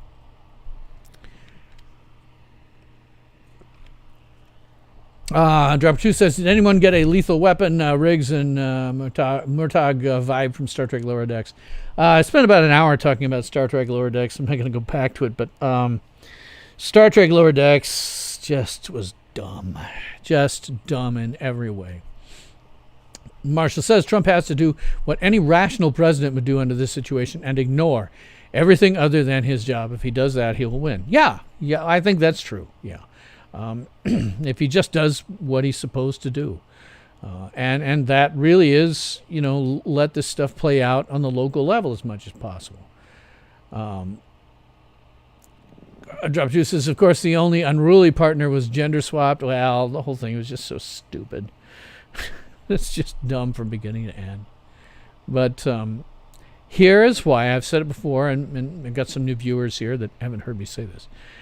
This is why I am an extreme critic of the press. This is why when I was in the play, The Front Page, which was written by a pair of contemporaneous to that time period, late 1920s, Chicago reporters, right? These were guys who were in that business. And the play is about, what it's about is a hanging that's going on that is politically motivated. And the newspapers, there's multiple newspapers involved in covering this thing, and they all cover it totally differently, and they all file in very different stories. And that behavior was drawn from the experience of the two reporters who wrote it. So fast forward many decades, early 1980s. I was interviewed by a woman from the local newspaper, the Lincoln Journal-Star. It was a total fluff piece about exceptional teens. I don't know that I was necessarily exceptional, but they were interviewing me. I gave a quote that she thought was going to be scandalous if it came from a teenager at that time in that place. And so she suggested a replacement quote. And I said, yeah, okay, whatever, use that.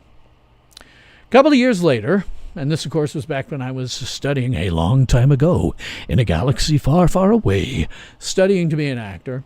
And the film Terms of Endearment was shot partially on location here in Lincoln, Nebraska. And at the time, Deborah Winger was a passable movie star. And so she came to town for the thing. Now, since she was a passable movie star, they had a big press conference with a reception that followed. Only the press was let in. So I was old enough at that point, myself and another fledgling actor. We forged press credentials. Supposedly we were from some kind of college newspaper in western Nebraska that didn't exist. So we forged press credentials, we got in, and the press conference is blah, blah, blah, blah, blah, blah, blah, blah, blah. It's what you expect, you know. The big movie star come to Lincoln, blah, blah, blah, blah. And then somebody asks the question, Miss Winger, what are you going to do here in Lincoln when you're not shooting? A reasonable enough question to ask. And, of course, what they usually have for this type of thing, because they figured it out a long time ago, is that they have pat answers. You go for, in wrestling they used to call this cheap heat, and that's where you go to some place that you haven't usually been, and in order to get people to hate you right off, you denigrate where they're from. So what performers ordinarily do in this situation is the opposite of that, right? They say how great where they are is and how happy they are to be there. You know, they'll say something to answer that question is typically something like, in her case, this would have been true. haven't really seen that much of Lincoln. I just flew in. It looked really beautiful from the air. And driving here, which is all that happened, she hit the ground. They drove her there, and that's all she saw of Lincoln. But driving here, it was really a beautiful city. And I've people I've been seeing here and talking to, they're all very nice and friendly. It's very different than Hollywood. And then she should have just put a big old smile on her face and said, "Who wants to show me around?" And they take pictures, of that. She didn't do that. She made a big mistake. She said, "I don't know, is there anything to do?" Now that is a perfectly rational answer coming from somebody who was living in, Hollywood and Los Angeles and was used to that kind of thing. In fact, there were things to do in Lincoln. There was a nightlife because it's a big student town. There's 4 universities and a couple of tech schools, so there's lots of nightclubs and stuff like that. But she didn't know that. She didn't know anything about Lincoln. So I don't know. Is there anything to do? Reasonable answer. The next day, the press crucified her. They said that throughout the state, they weren't getting together and making this story. They each filed separate stories on both print and television, which were the only things available at that time, that Deborah Wingert had insulted Lincoln and by extension the entire state of Nebraska. And then there was the reception afterwards, and I met her at the reception. Now, I'm the first one to say she was a little tipsy. She'd clearly had something to drink on the plane. But she wasn't doing anything people that weren't fully sober would do. I shook her hand. I said, "Nice to meet you, Miss Winger. I really enjoyed some of the work you've done in the past." And that was it. I didn't fanboy or anything like that. And one thing that really hit me was the camera really does add 10 pounds because at that time she looked normal on screen. Shook her hand, was like shaking. It was like touching skin and bones. I actually had to keep from going, "Yeah," when I shook her hand. It was just like, "Nice to meet you, Miss Winger. I've enjoyed some of the work you've done." But the press included in their story the next day how she was a complete drunken whore and had hit on every man present at that thing. I was there. It's complete lies. Total lies. Made it up. Totally made it up. After that, I started being somebody who debunks the press. And I can do it with anything now. After that also, I went and I was working as a summer stock theater in Clinton, Iowa, the Clinton Herald. We were warned that throughout the summer they do human interest fluff pieces on cast and crew. We were warned that the woman who did these fluff pieces liked to make you look bad. And so be very careful what you say. Well, I wasn't as careful as I should have been. I thought I was being careful, but I wasn't. And I got a hit piece done on me. To no reason whatsoever. It's complete lies. Hit piece. Much later on, I worked with CNN. They got things wrong. I also worked with the Chicago Sun-Times at one point. They got things wrong. In fact, they made up quotes out of whole cloth that no one there had ever said and attributed them to me. I remember the next day I looked up and opened the paper and I looked and I said, "Wow, those are some really nice things to say." I said, "This is my ex." I said, "Those are really great quotes. I wish I'd said them." Totally made up. Completely made up out of whole cloth. They do that sort of thing all the time. They're really bad when it comes to science. I have had occasion to be a source when people are talking about things going on with IT in the press. I worked for 3 years as an instructor. I'm reasonably good at taking complex subjects and sort of boiling them down to something that you could, average person might be able to understand. But these guys always got it wrong. Every single time. They never got it right. I couldn't boil it down. It would always be sensationalized every single time. Got to the point where I don't even want to do things with them anymore. I don't want to be a source for them. I don't care that my expertise is good for that. I don't want to be a source because it makes me look bad to my colleagues. I'm at a point where there is not a single press report from any news source that you want. ABC, NBC, CBS, MSNBC, CNN, Fox News, any of them, New York Times, your local newspaper. You give me an article, you give me a news source, and I can prove one of three things: that the event never happened, that the event didn't happen as reported, or that when you strip away all of the slick interface and all the filler and all the other crap and emotionally loaded language and opinion, the facts are maybe a few sentences at best. That's all the press all the time. And now what they're doing is completely lying to you about these protests. Some are peaceful, but they're not telling you about the ones that are violent.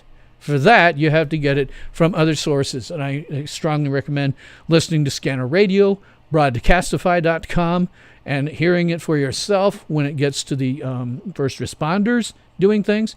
I suggest you watch, much as I hate it, the woke.net channel on YouTube, because they will show you multiple in-screen, picture-in-picture stuff of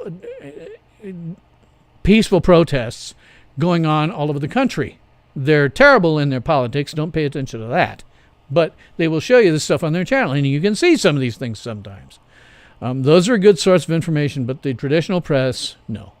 Nothing you see in the press is real. Nothing. They can't get the facts right, even when they're trying, which is almost never. Let's see. Go back into my thing here. Drop Truth says, of course, the unruly partner with the gender swap one.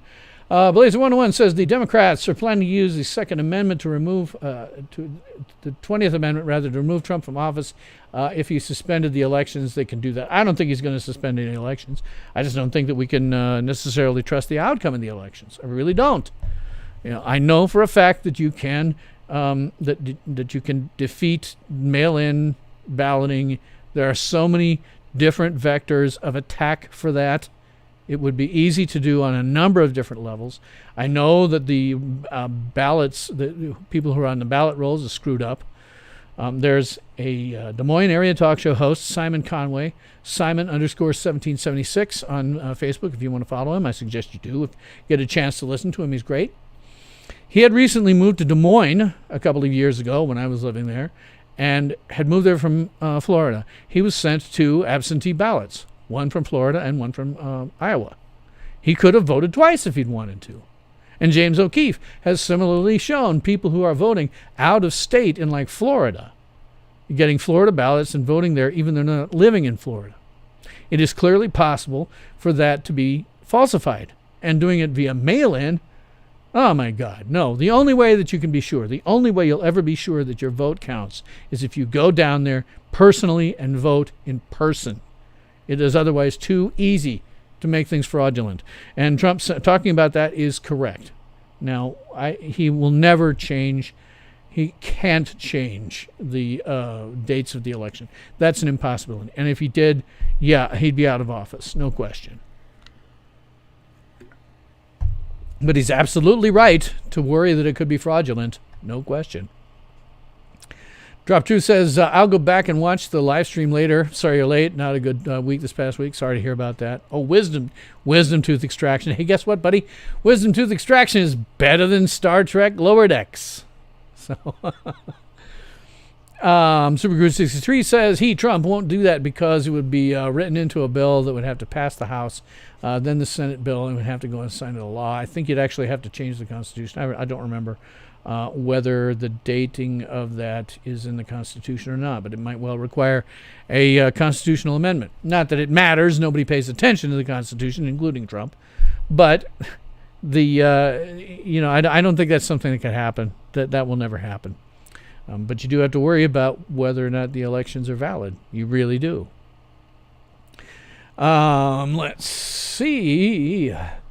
Dropper 2 says, food shortages in Melbourne, Victoria, that's where you are now being propagandized by our fear-mongering Aussie mainstream media. Well, why am I not shocked? The press is the same pretty much everywhere. Nothing you see in the press is real. Nothing. And don't believe a word of it. Just don't. The George Floyd thing. They went on and on and on about him. Now we've got leaked footage from the body cams, and it makes the whole thing a whole lot more complex. And the press is not reporting that.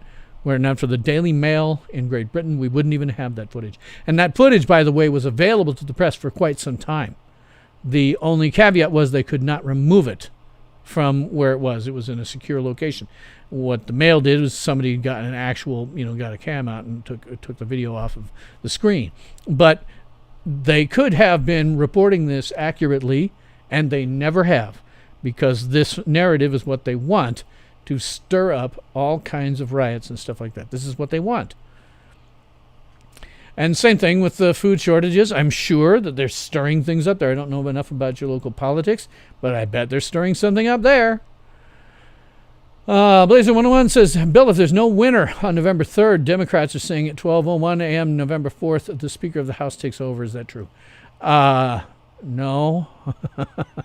No, because the president is still, regardless of what the outcome of the election will be, the president is still in office until January.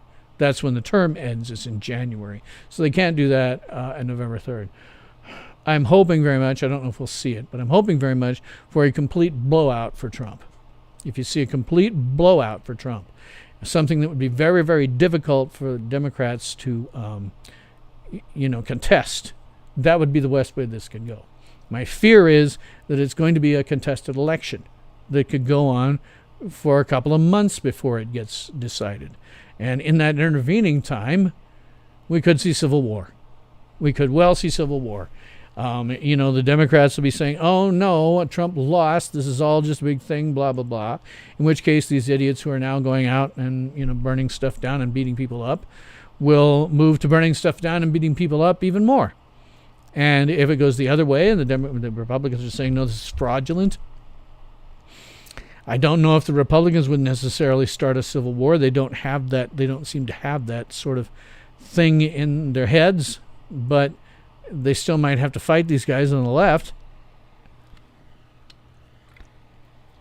I think if you don't get a absolute blowout for one candidate or the other, it'll be contested and it will get very, very ugly very rapidly.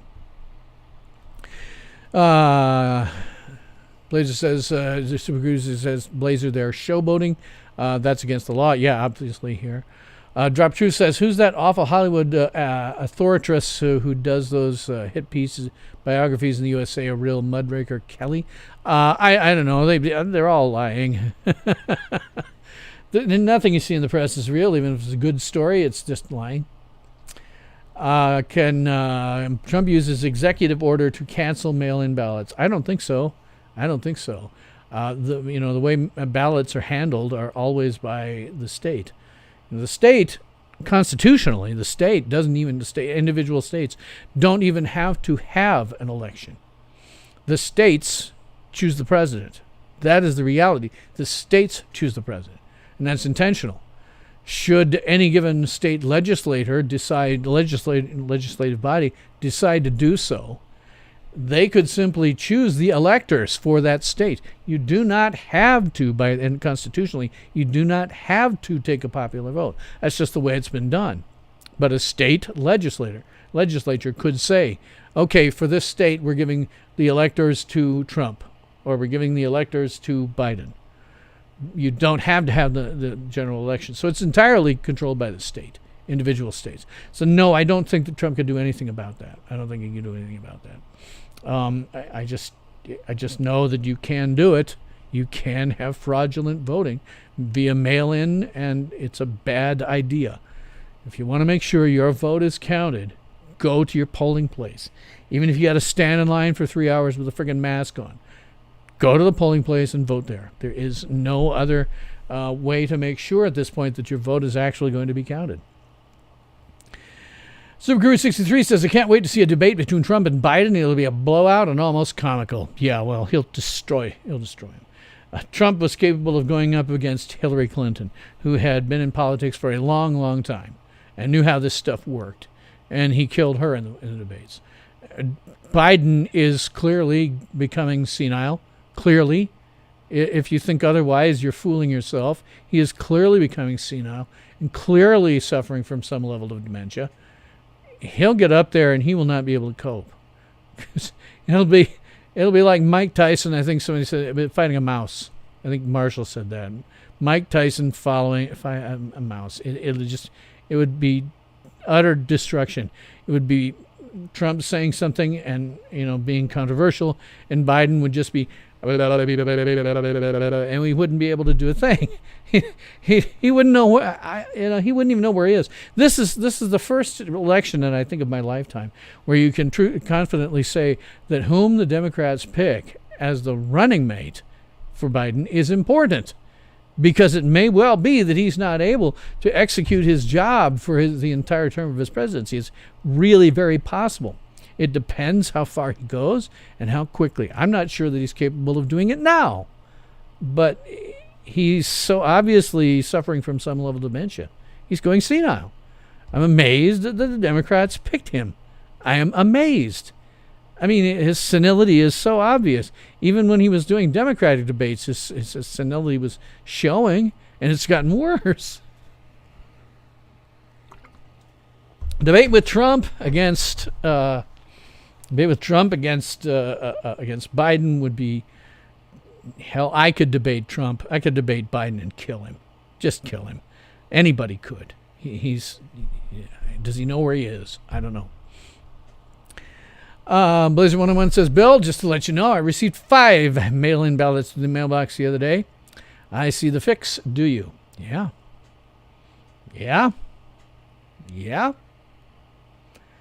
And you could vote 5 times. It's against the law, but you could vote 5 times and no one would know the difference. There would be no way to know the difference. No, in the U.S., no kind of actual identification is required in order to vote. And I've generally sort of been against that until recently. Now, with the possibility of, this massive amount of fraud, getting 5 mail-in ballots, I think it may be necessary for states to institute, and the federal government can't really do it, but the states can. They can institute, requiring ID for voting. I think that would be fine at this point.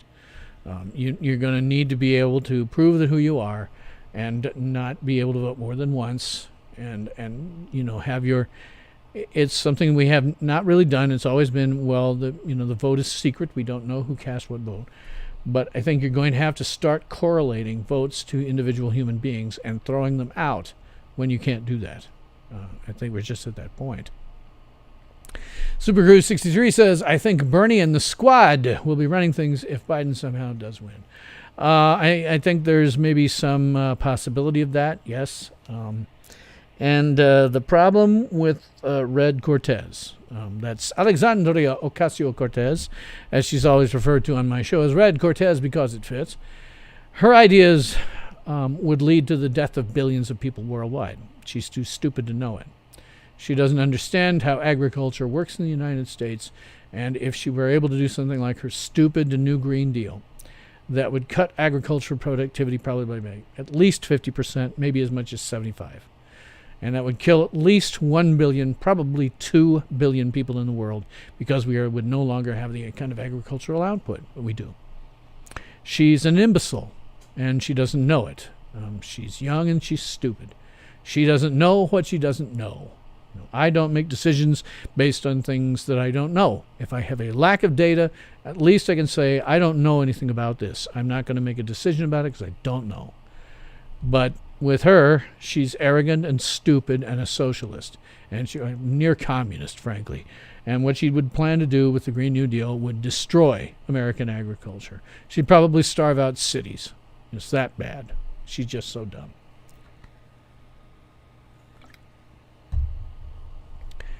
Let's see. Dahmer Smith says, if someone has never seen Star Trek, what scene would I recommend to watch first? I think you can make a very good case that the best, or at least one of the best episodes of Star Trek is from the original series, starring Kirk and Spock and McCoy, called The City on the Edge of Forever. That is an extraordinary episode. It is also an episode that is a period piece. There's a time travel bit involved where Kirk, Spock, and McCoy go back in time to the 1930s during the Great Depression. And because of that, because it is a period piece that takes place outside of the future that they portray on that show, a lot of new viewers find what's on the show in the original series to be jarringly wrong technologically. The people of the time were making the best guesses they could about where the future was going. But like with all science fiction always, no exceptions, all science fiction always gets their prediction about the future wrong. There is no exception to that. That's the one commonality of all science fiction. They get it wrong. So the technology that you see in 50-plus-year-old Star Trek, the original series, tends to be jarring to a lot of viewers who've never seen it before. And so when you have a period piece that takes place in something where, okay, we say, all right, this looks consistent for the 1930s. It's less jarring. It's easier to get more emotionally invested. But that episode, The City on the Edge of Forever, if you never watched any other Star Trek episode, I would recommend that. It's a love story. It makes perfect sense. This is before Shatner got into doing his overacting. There's a period of time in Shatner's early career where he's really good. Period of time after his father died until Star Trek II, The Wrath of Khan, where he was really over the top. And then Wrath of Khan, the director of that film said, "No, you don't either, Bill," and got a good performance about him. He's been good ever since. But The City on the Edge of Forever, he's very good in. It's a love story. Most people can get into it. It's a sort of a tragic love story. It's a great story written by ultimately a great writer and rewritten by several great rewriters. Watch that if you watch nothing else. The City on the Edge of Forever. If you have a streaming service, it probably includes Star Trek, the original series. Most of them do. City on the Edge of Forever. It's in the first season, near the end. It's like the second or so episode before the end of the season. Great, great story. Watch that one. It's a good use of your hour, and I really believe that you'll come away with that, with your heart loving you for the rest of your life. It's a really good episode. Dropper2 says, under what circumstances could the election be legally suspended? It can't be. There is no circumstance under which there is no constitutional way to do that. It just can't be. Let's see. Super63 says the PRC, People's Republic of China, will never require IDs. People's Republic of California, rather, will never require IDs if they have their way. The PRC is fracked. Yeah, I'm in favor of ditching Southern California's megalopoli from San Diego up through. Let's just call the line of the Golden Gate Bridge. I'm in favor of chopping them off, making them their own nation, the People's Republic of California, and we can take the rest of the state and make a new state out of it called the state of Jefferson. I think that would be fine with me. You think in the PRC they lowered the voting age to 17? Oh, that'd be stupid. The people who eat Tide Pods. There's a good idea.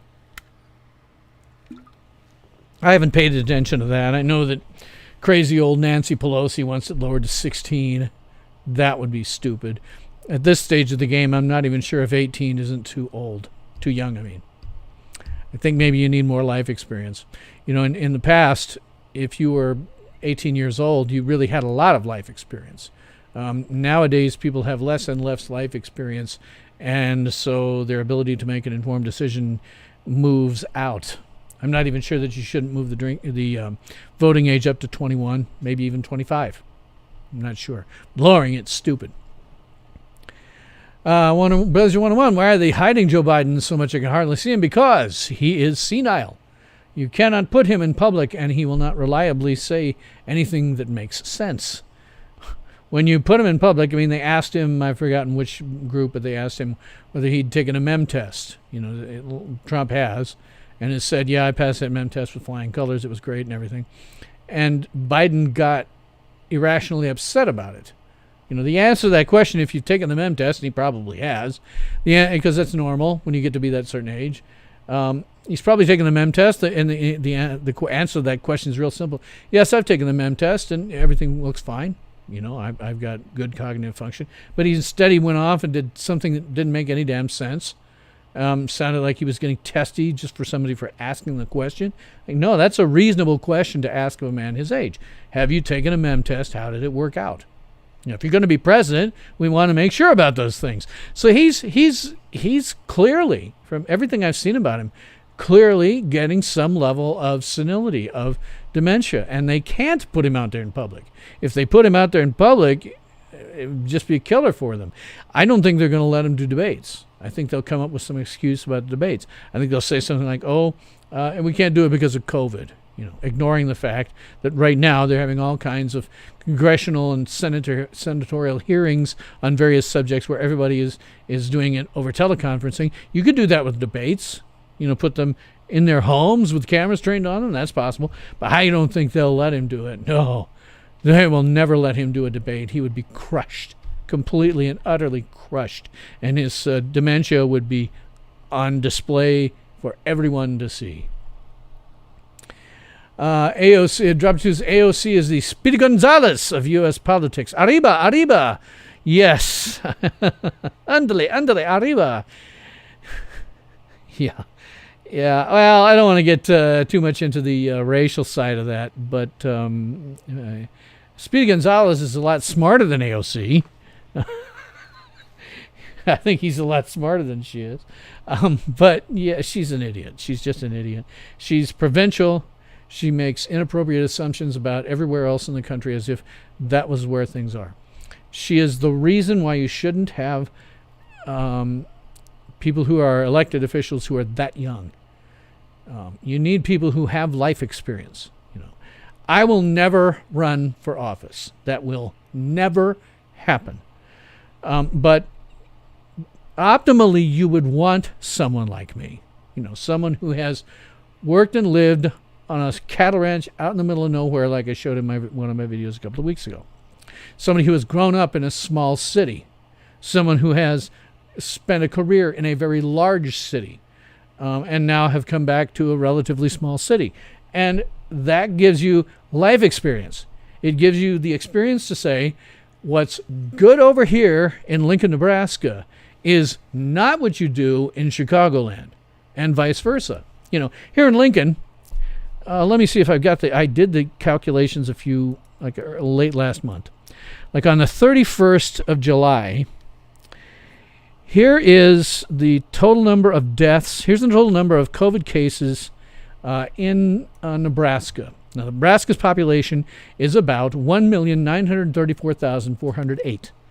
The total number of positive cases is 25,766, with total number of deaths at 328. That's for a population of 1,934,408. The deaths as a percentage of cases is 1.272%. The deaths as a percentage of population is 0.017% in the entire state. Now, for the place that I live, Lancaster County, Nebraska, which is where Lincoln is, total population of Lancaster County is 319,090. There are a couple of suburbs that are outside of Lancaster County, but let's just worry about the city, Lincoln. Total number of positive cases in Lancaster County is 2,967. The total number of deaths on the 31st was 14, making deaths as a percentage of cases 0.472%. Deaths as a percentage of population is 0.0044%. It is nothing here. Just nothing. And that is totally different from like New York City, Chicago, places with large infection vectors. We have almost no infection vectors. They have huge infection vectors. And so their cases by percentage are much, much higher.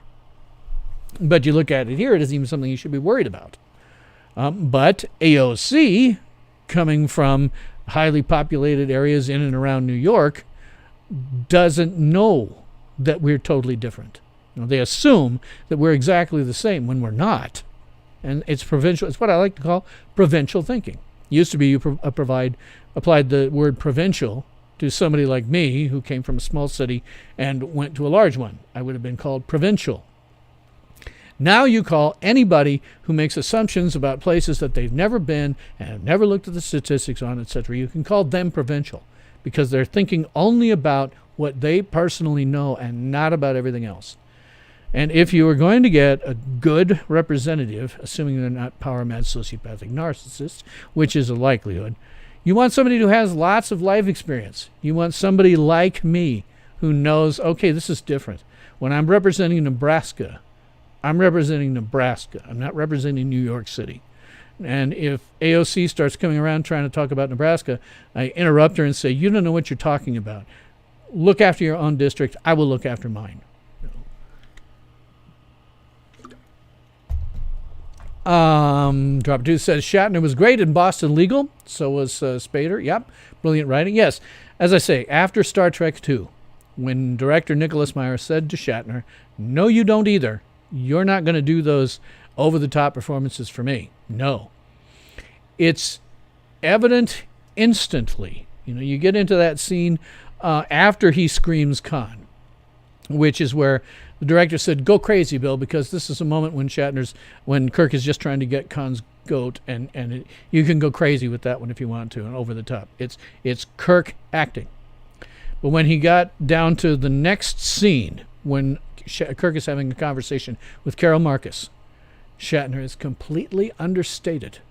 He doesn't go over the top with it. He's, the lines are things like, there's a man out there who's haven't seen in 20 years, who's trying to kill me.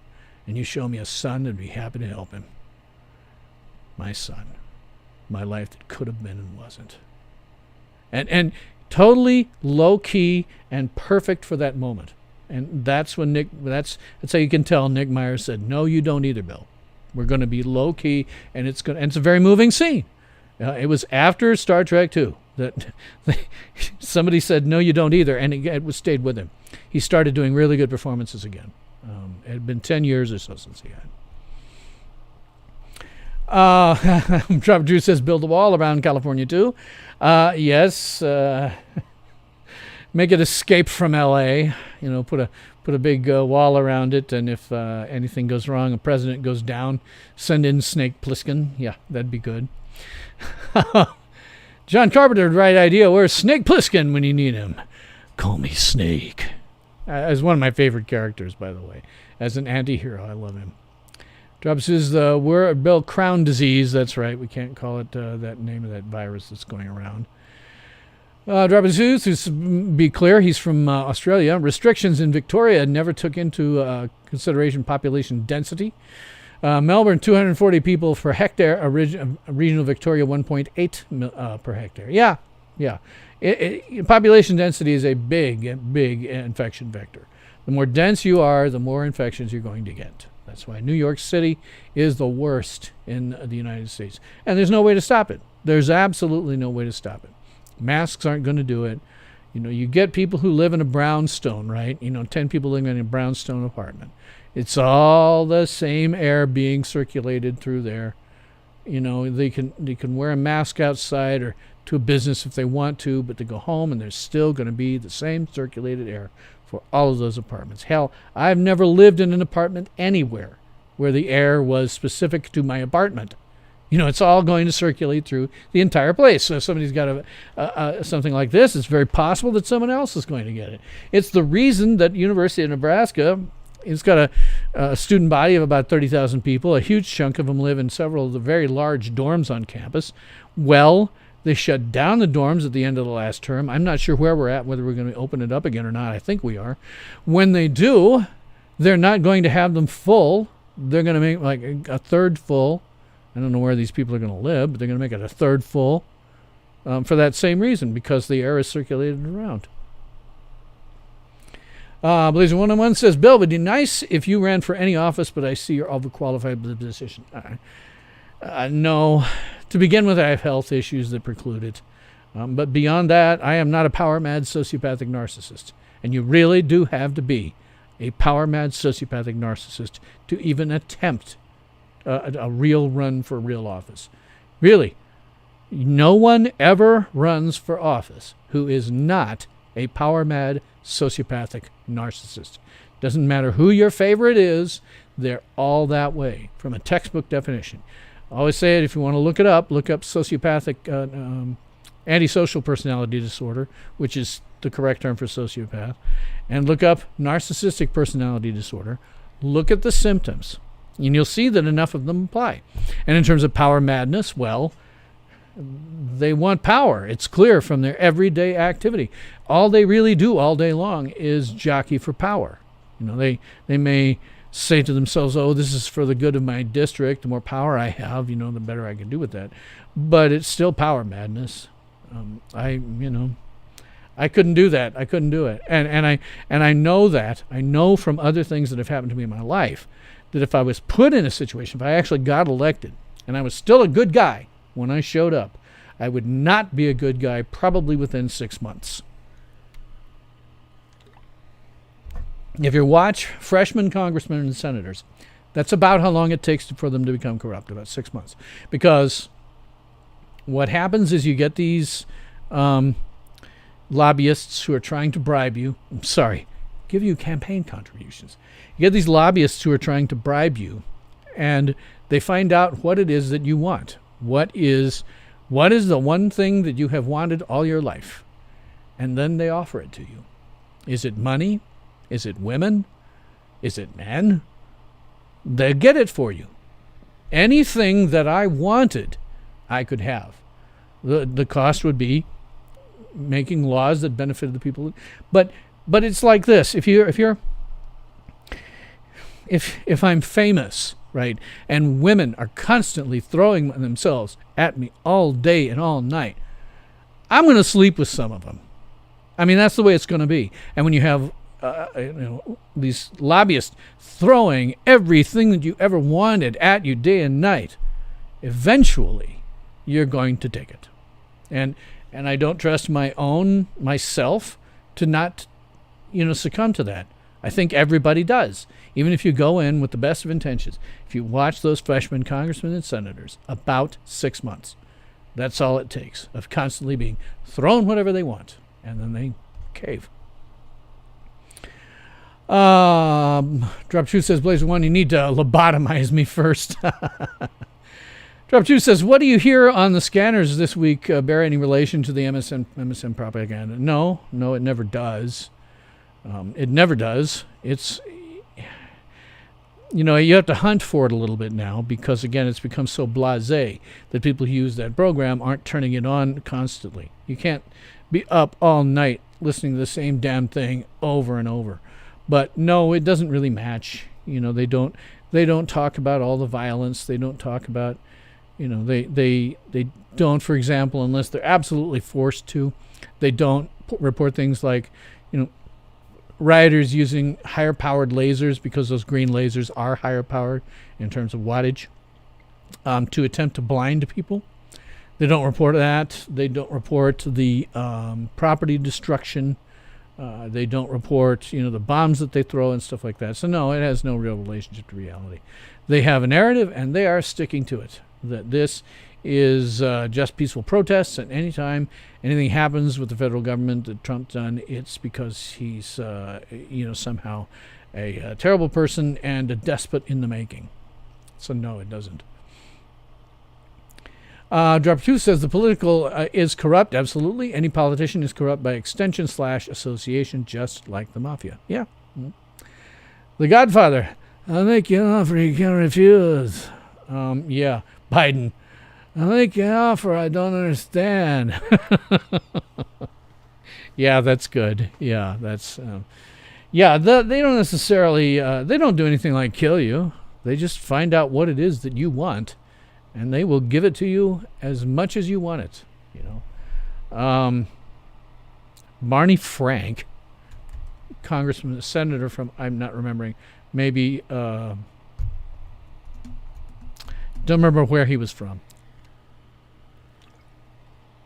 In the 1990s, his boyfriend was caught using Barney Frank's apartment in Washington, where he stayed when he was in there, as a whorehouse. His boyfriend was caught using this as a place for guys showing up to have sex with male prostitutes. How Barney Frank stayed in office, I have no idea. But clearly somebody was giving somebody something they wanted really bad. So I don't get why he got reelected, but people in districts are stupid. But no, nothing is matching the mainstream media. Nothing you see in the press is real. Honestly, that's a true statement. There is no such thing as an article that you can throw me. I've got one back in the archives where I did it to a weather report. A weather report. There's nothing. There's nothing that you see.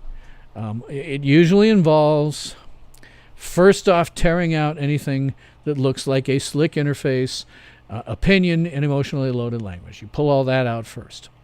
Then you look at the base story, and you go, all right, the base story I'm seeing here isn't local. Usually isn't. Base story is not local to where this paper or whoever is putting it out is.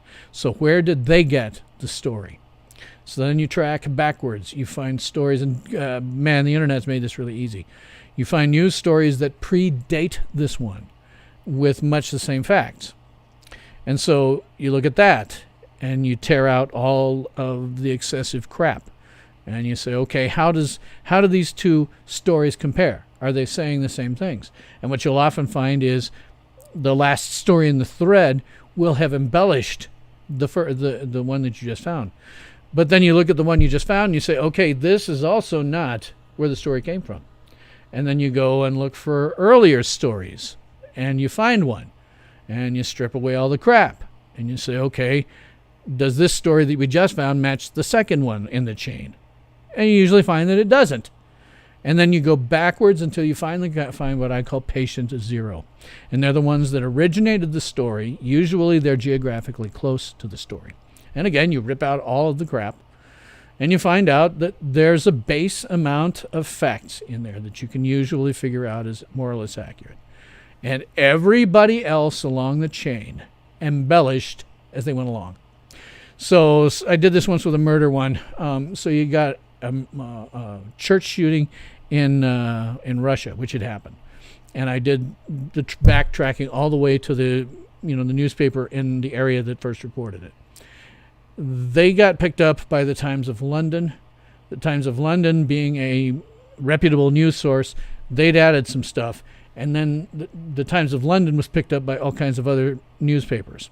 And then those all kinds of other newspapers were picked up in the U.S. by other newspapers. And so you get something like the New York Times, who's using a story that comes from a bad source that came from a bad source, And so the New York Times is a reputable paper. So everybody else starts taking off of them, including things like local newspapers, TV news, and stuff like that.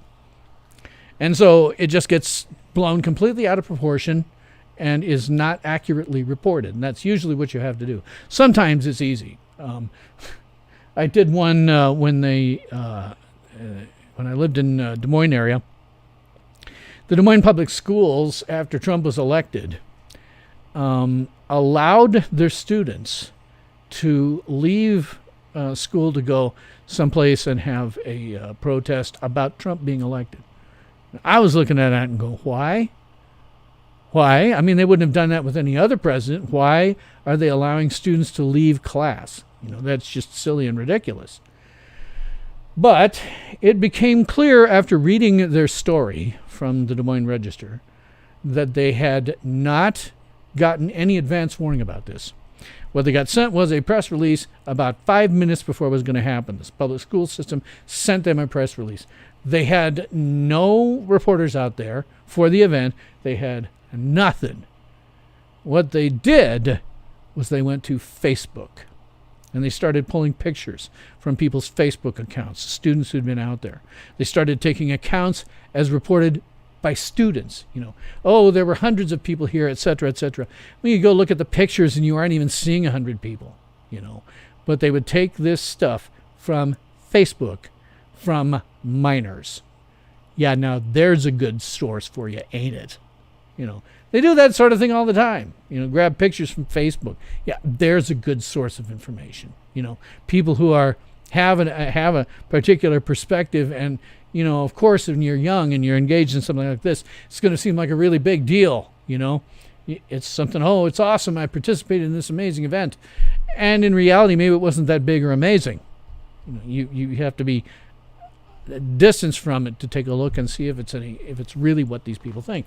And all they did was take stuff off of Facebook, making the entire article totally invalid. The best you could say was, and in fact, you looked at it, and they talked about which schools and how many people were estimated by the schools to have gone, and you discover really it was only one or two schools.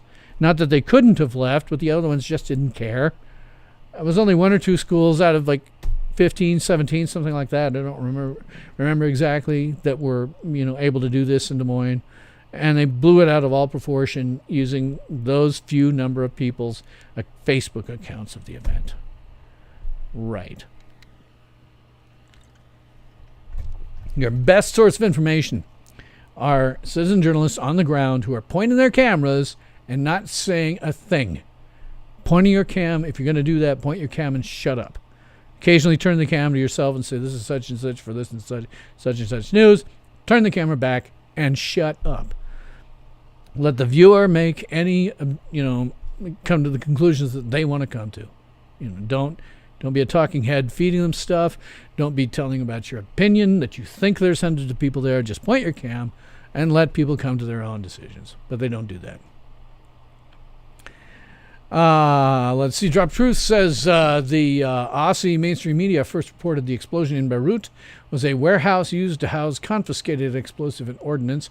That soon got changed to the ammonium nitrate nonsense.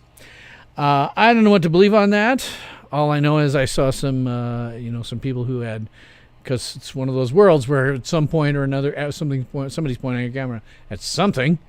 So I saw the explosion and I just, wow. You see that and you go, oh my God. That was, you wouldn't say it's a nuke. I couldn't say that was a nuke, but you saw the explosion and, my first reaction was, Jesus, I wonder if there's, a huge amount of explosive ammonium nitrate or something like that. Because, the Murrah building in Oklahoma City, a very small amount of that stuff mixed with fuel, it was enough to, blow the side of a building off. If you had a lot of it stored in one place, I can imagine it being a giant explosion. I don't know what to specifically think about that. If there was some ill intent by a foreign government, I think we'd be hearing about it pretty quickly. If the Israelis actually bombed them, I think we'd be hearing about that because it would be an imminent war if that happened. Let's see. Drop 2 says, Blizzard 101, have I noticed the anti-Christian sentiment on Twitter lately? Had to block another dozen or so this week. Well, there's always anti-Christian stuff. It's a question of what you see and where you go. I on Twitter, I will follow back almost anybody who follows me because it's a way to get your followers up. I will follow until such time, and Twitter's done it to me. They have said you've followed too many people. But I'll follow just about anybody, and because of the nature of what I tend to talk about, even though I'm a libertarian, I'm not crazy, so I can see Trump with more of an uncritical eye, and just see what he's doing. So I'm not crazy, but so I end up with followers who tend to be people of faith, things like that. I think it just totally depends on who's saying what and what you listen to. I don't know how to gauge it. I'm seeing a lot of people of faith on mine.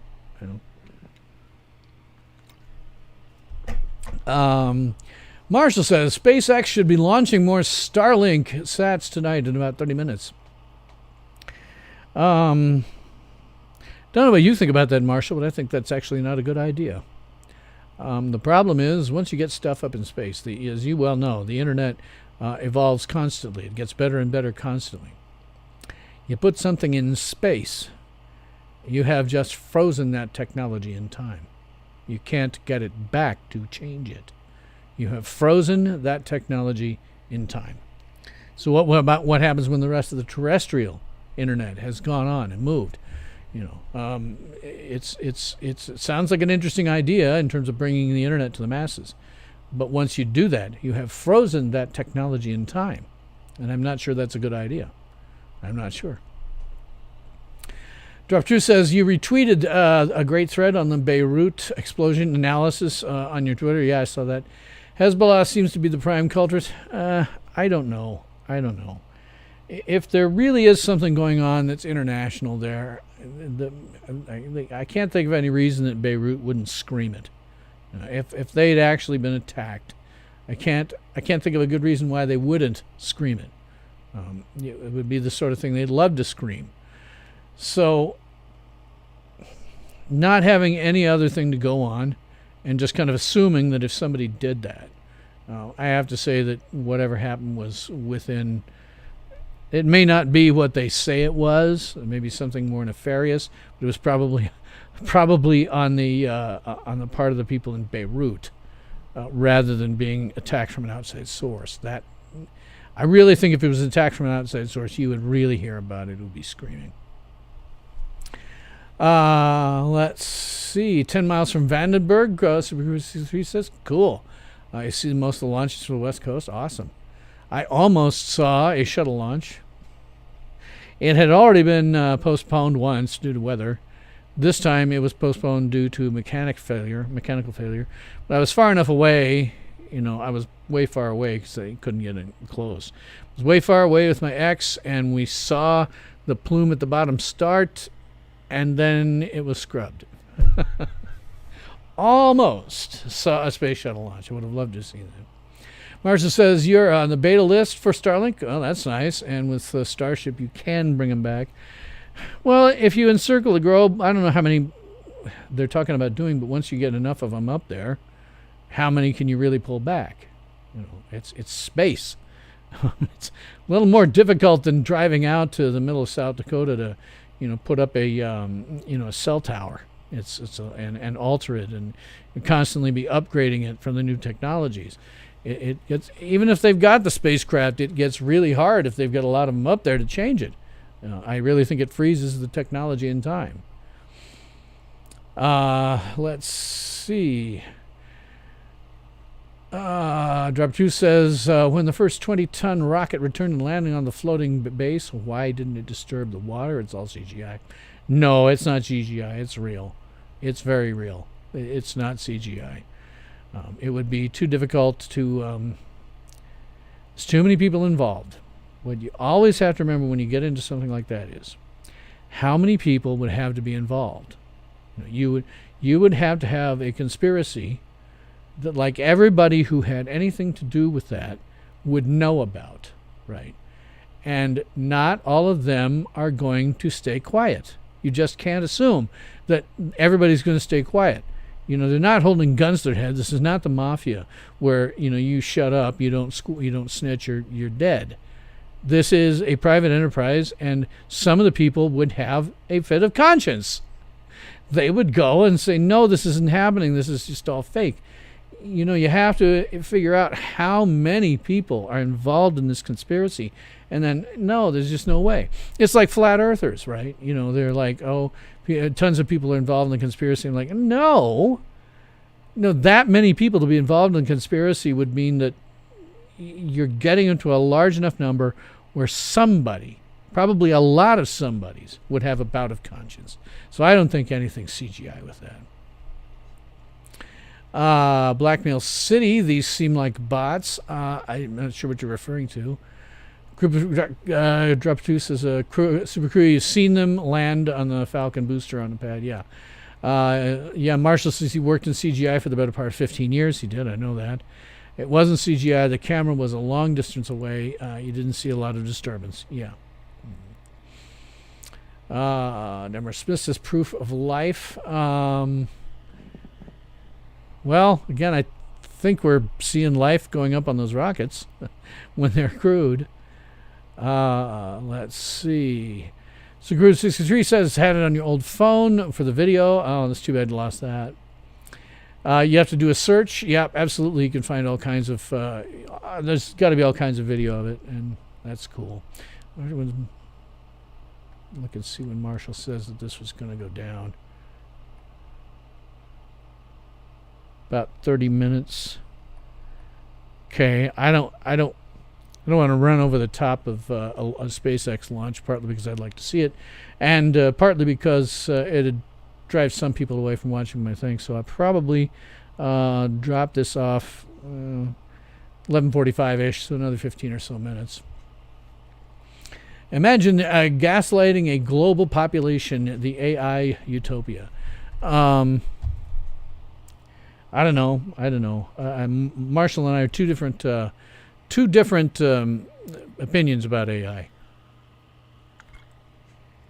He thinks that when AI, if we got it, actual self-aware computers, it would decide it doesn't want us around and kill us all. That's a possibility. My feeling about it is we might have one already and we'd never know, because they would think differently than we do. And I don't mean come to different conclusions. I mean they would literally think differently than we do. We don't know a lot about how we think. We can't point to a part. We have parts of our brain we can point to and say, this controls that, that controls that. There is no part of the brain we can point to and say, this is what makes us able to say, I think, therefore I am. We do not necessarily reason logically. Sometimes we make bad decisions by not reasoning at all. A computer, a sapient computer, would be based around ones and zeros. Essentially, it is taking an enormous amount of light switches and turning them off and on all the time. Billions of times a second. It's essentially that. It makes decisions based on ones and zeros. It will not think like us. So will it have anything in common to even talk to us about? And for that matter, it would probably be thinking very, very fast compared to humans. It might be like a giant tortoise, us trying to communicate with a giant tortoise if it could speak. We go to the giant tortoise, we say one fragment of a word in a sentence, we go away for a week, come back and say another fragment, go away, except for a computer would be totally different. They'd say one fragment, go away for 50 years in terms of their time, come back for a fragment. And what would they talk about? They don't have senses like human beings. They have some things that you can use to approximate senses, but those ultimately turn things into ones and zeros that they can understand. What would they talk to us about? Maybe we've got one right now and we just don't know. I don't know. Let's see. Marcia says the off-barge camera is about 2 to 3 miles away in case the booster decides to abort into the water or worse on the barge really hard. Yeah. Supercruise 63 says search Falcon booster lands on pad at Vandenberg Air Force Base. Okay, that's a good one to look for. April 2019, Falcon Heavy. Yeah, there was ones in there. Let's see. Jay Marshall says human neurons are biological binary switches, chemical in nature. The problem is that there are billions of them in a thinking brain, hundreds in a Democratic governor's brain. Yeah. Well, again, it's still different from the way that we would come to a decision. I mean, you might have some binary activity going on up there. But we still don't know what is it that makes us able to say, I think, therefore I am. What makes us sapient, aware of our own intelligence, while simultaneously being able to plan for the future, be creative, things like that, the stuff that comes out of sapience. There are certain animals, I think, that you can say are sentient, aware of their own awareness, aware of their self-awareness. But are they able to think in the future? Are they able to, take things that happened in the past and project forward? Are they able to create things that did not exist before? That is, to me, the difference between sapience and sentience. So when you get into a sapient computer, one that's self-aware, that can look at things in the past and project forward, that can create something new that did not exist before, you rapidly go into an area where you don't know what they're going to do and what would they have in common with us, and how are they going to come to the conclusions, what they need to build or not, and what they can create or not. It's going to be radically different because it's just they're not biological. They're making the decisions based entirely logically, based on how these ones and zeros work out. Drop2 says you'll run through some video software and analyze it. It'll include the video. Will that help Equidus experience? Marcia says the best way to detect CGI is to look for consistent color banding gradients in the anti-aliasing. I don't know what he's talking about there. Truest statement you've ever heard. Best humor is found in truth. Absolutely. Well, I'll tell you what. I think I'm going to go. My back is starting to hurt. I think I'm going to drop myself off a little earlier than I usually do. And hopefully we can all go out and catch some of this. God, where's my little outro thing? So many windows, so little time. I always want to get the text of this right when I talk. So let me go quick over here.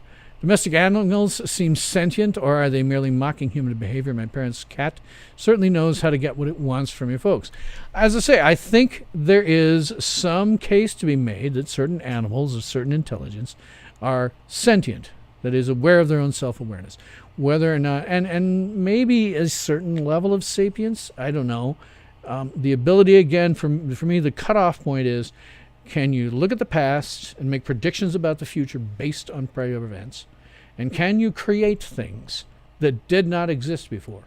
Like a cow, right? Well, they may be able to take some trained things that happened before and be able to project forward long enough to get them to a watering hole. But can they create something that came before that didn't exist? No, they can't. Human beings are the only ones that we know can do that. And it's what differentiates us between animals, is our ability to, look backwards and forwards and imagine things that didn't exist and make them come into existence. Marcia says they don't water recover from Vandenberg. Yeah. Darren Smith says, how can't the internet or a moment be frozen? What I mean by frozen is this: we're constantly altering our technology. We're just constantly changing it. Nothing stays the same on the internet for very long. Some bright cookie somewhere is always changing something about it. And sometimes those changes have a ripple effect that changes everything about what we do on the internet. When you take a piece of technology and stick it in the sky where it's hard to get to, then the technology that thing is using stays the same. We may shift everything down here on Earth, but this stays the same, which means if we're going to communicate with it, we have to take into account how it works alone compared to how we're doing everything else on the internet. We have taken a piece of technology that existed in 2020 and frozen it there. In 2025, something totally different may have come along. We got 100 satellites up there that are stuck in this 2020 technology. Down here on Earth, look at cell phones, right? Cell towers are constantly upgraded to be the newest technology. No technology on cell phones lasts more than a few years, and then everything upgrades. But you put something like that up in space, try upgrading it. It isn't as simple as it sounds. You can't just go up there with a spacesuit. You have to expend a lot of energy and a lot of money to get your spacecraft off the ground, and then you have to decide, okay, how many can we do with the fuel that we've got? And you have to be able to rendezvous with them and mess with them in orbit without screwing up their orbits. Otherwise, they'll crash and fall into the sea or wherever. So it becomes a problem for me because it just freezes that in a moment of time. It's hard to pull it back out. Yeah, nanosecond by nanosecond basis, exactly. Stream starts in 10. Okay, I'm going to drop it off here pretty shortly, Marshall. It's not a smooth sine wave in analog. Better go then. Yes, try earlier next week. I'll probably try the same time. Just be a little bit of different focus, as is always. So I will probably let this drop off. As usual, this is about all I've got to say about that. I would, of course, love to keep the conversation going. I do love my audience. Thank you for coming back every week. So please leave your comments, questions, and nasty remarks. I'll do my best to respond to you. So thanks for watching. That is all the time that we have today for this episode of Tales from SYL Ranch, where everyone is entitled to my opinion. And go watch the SpaceX launch. And I'm Bill Stone.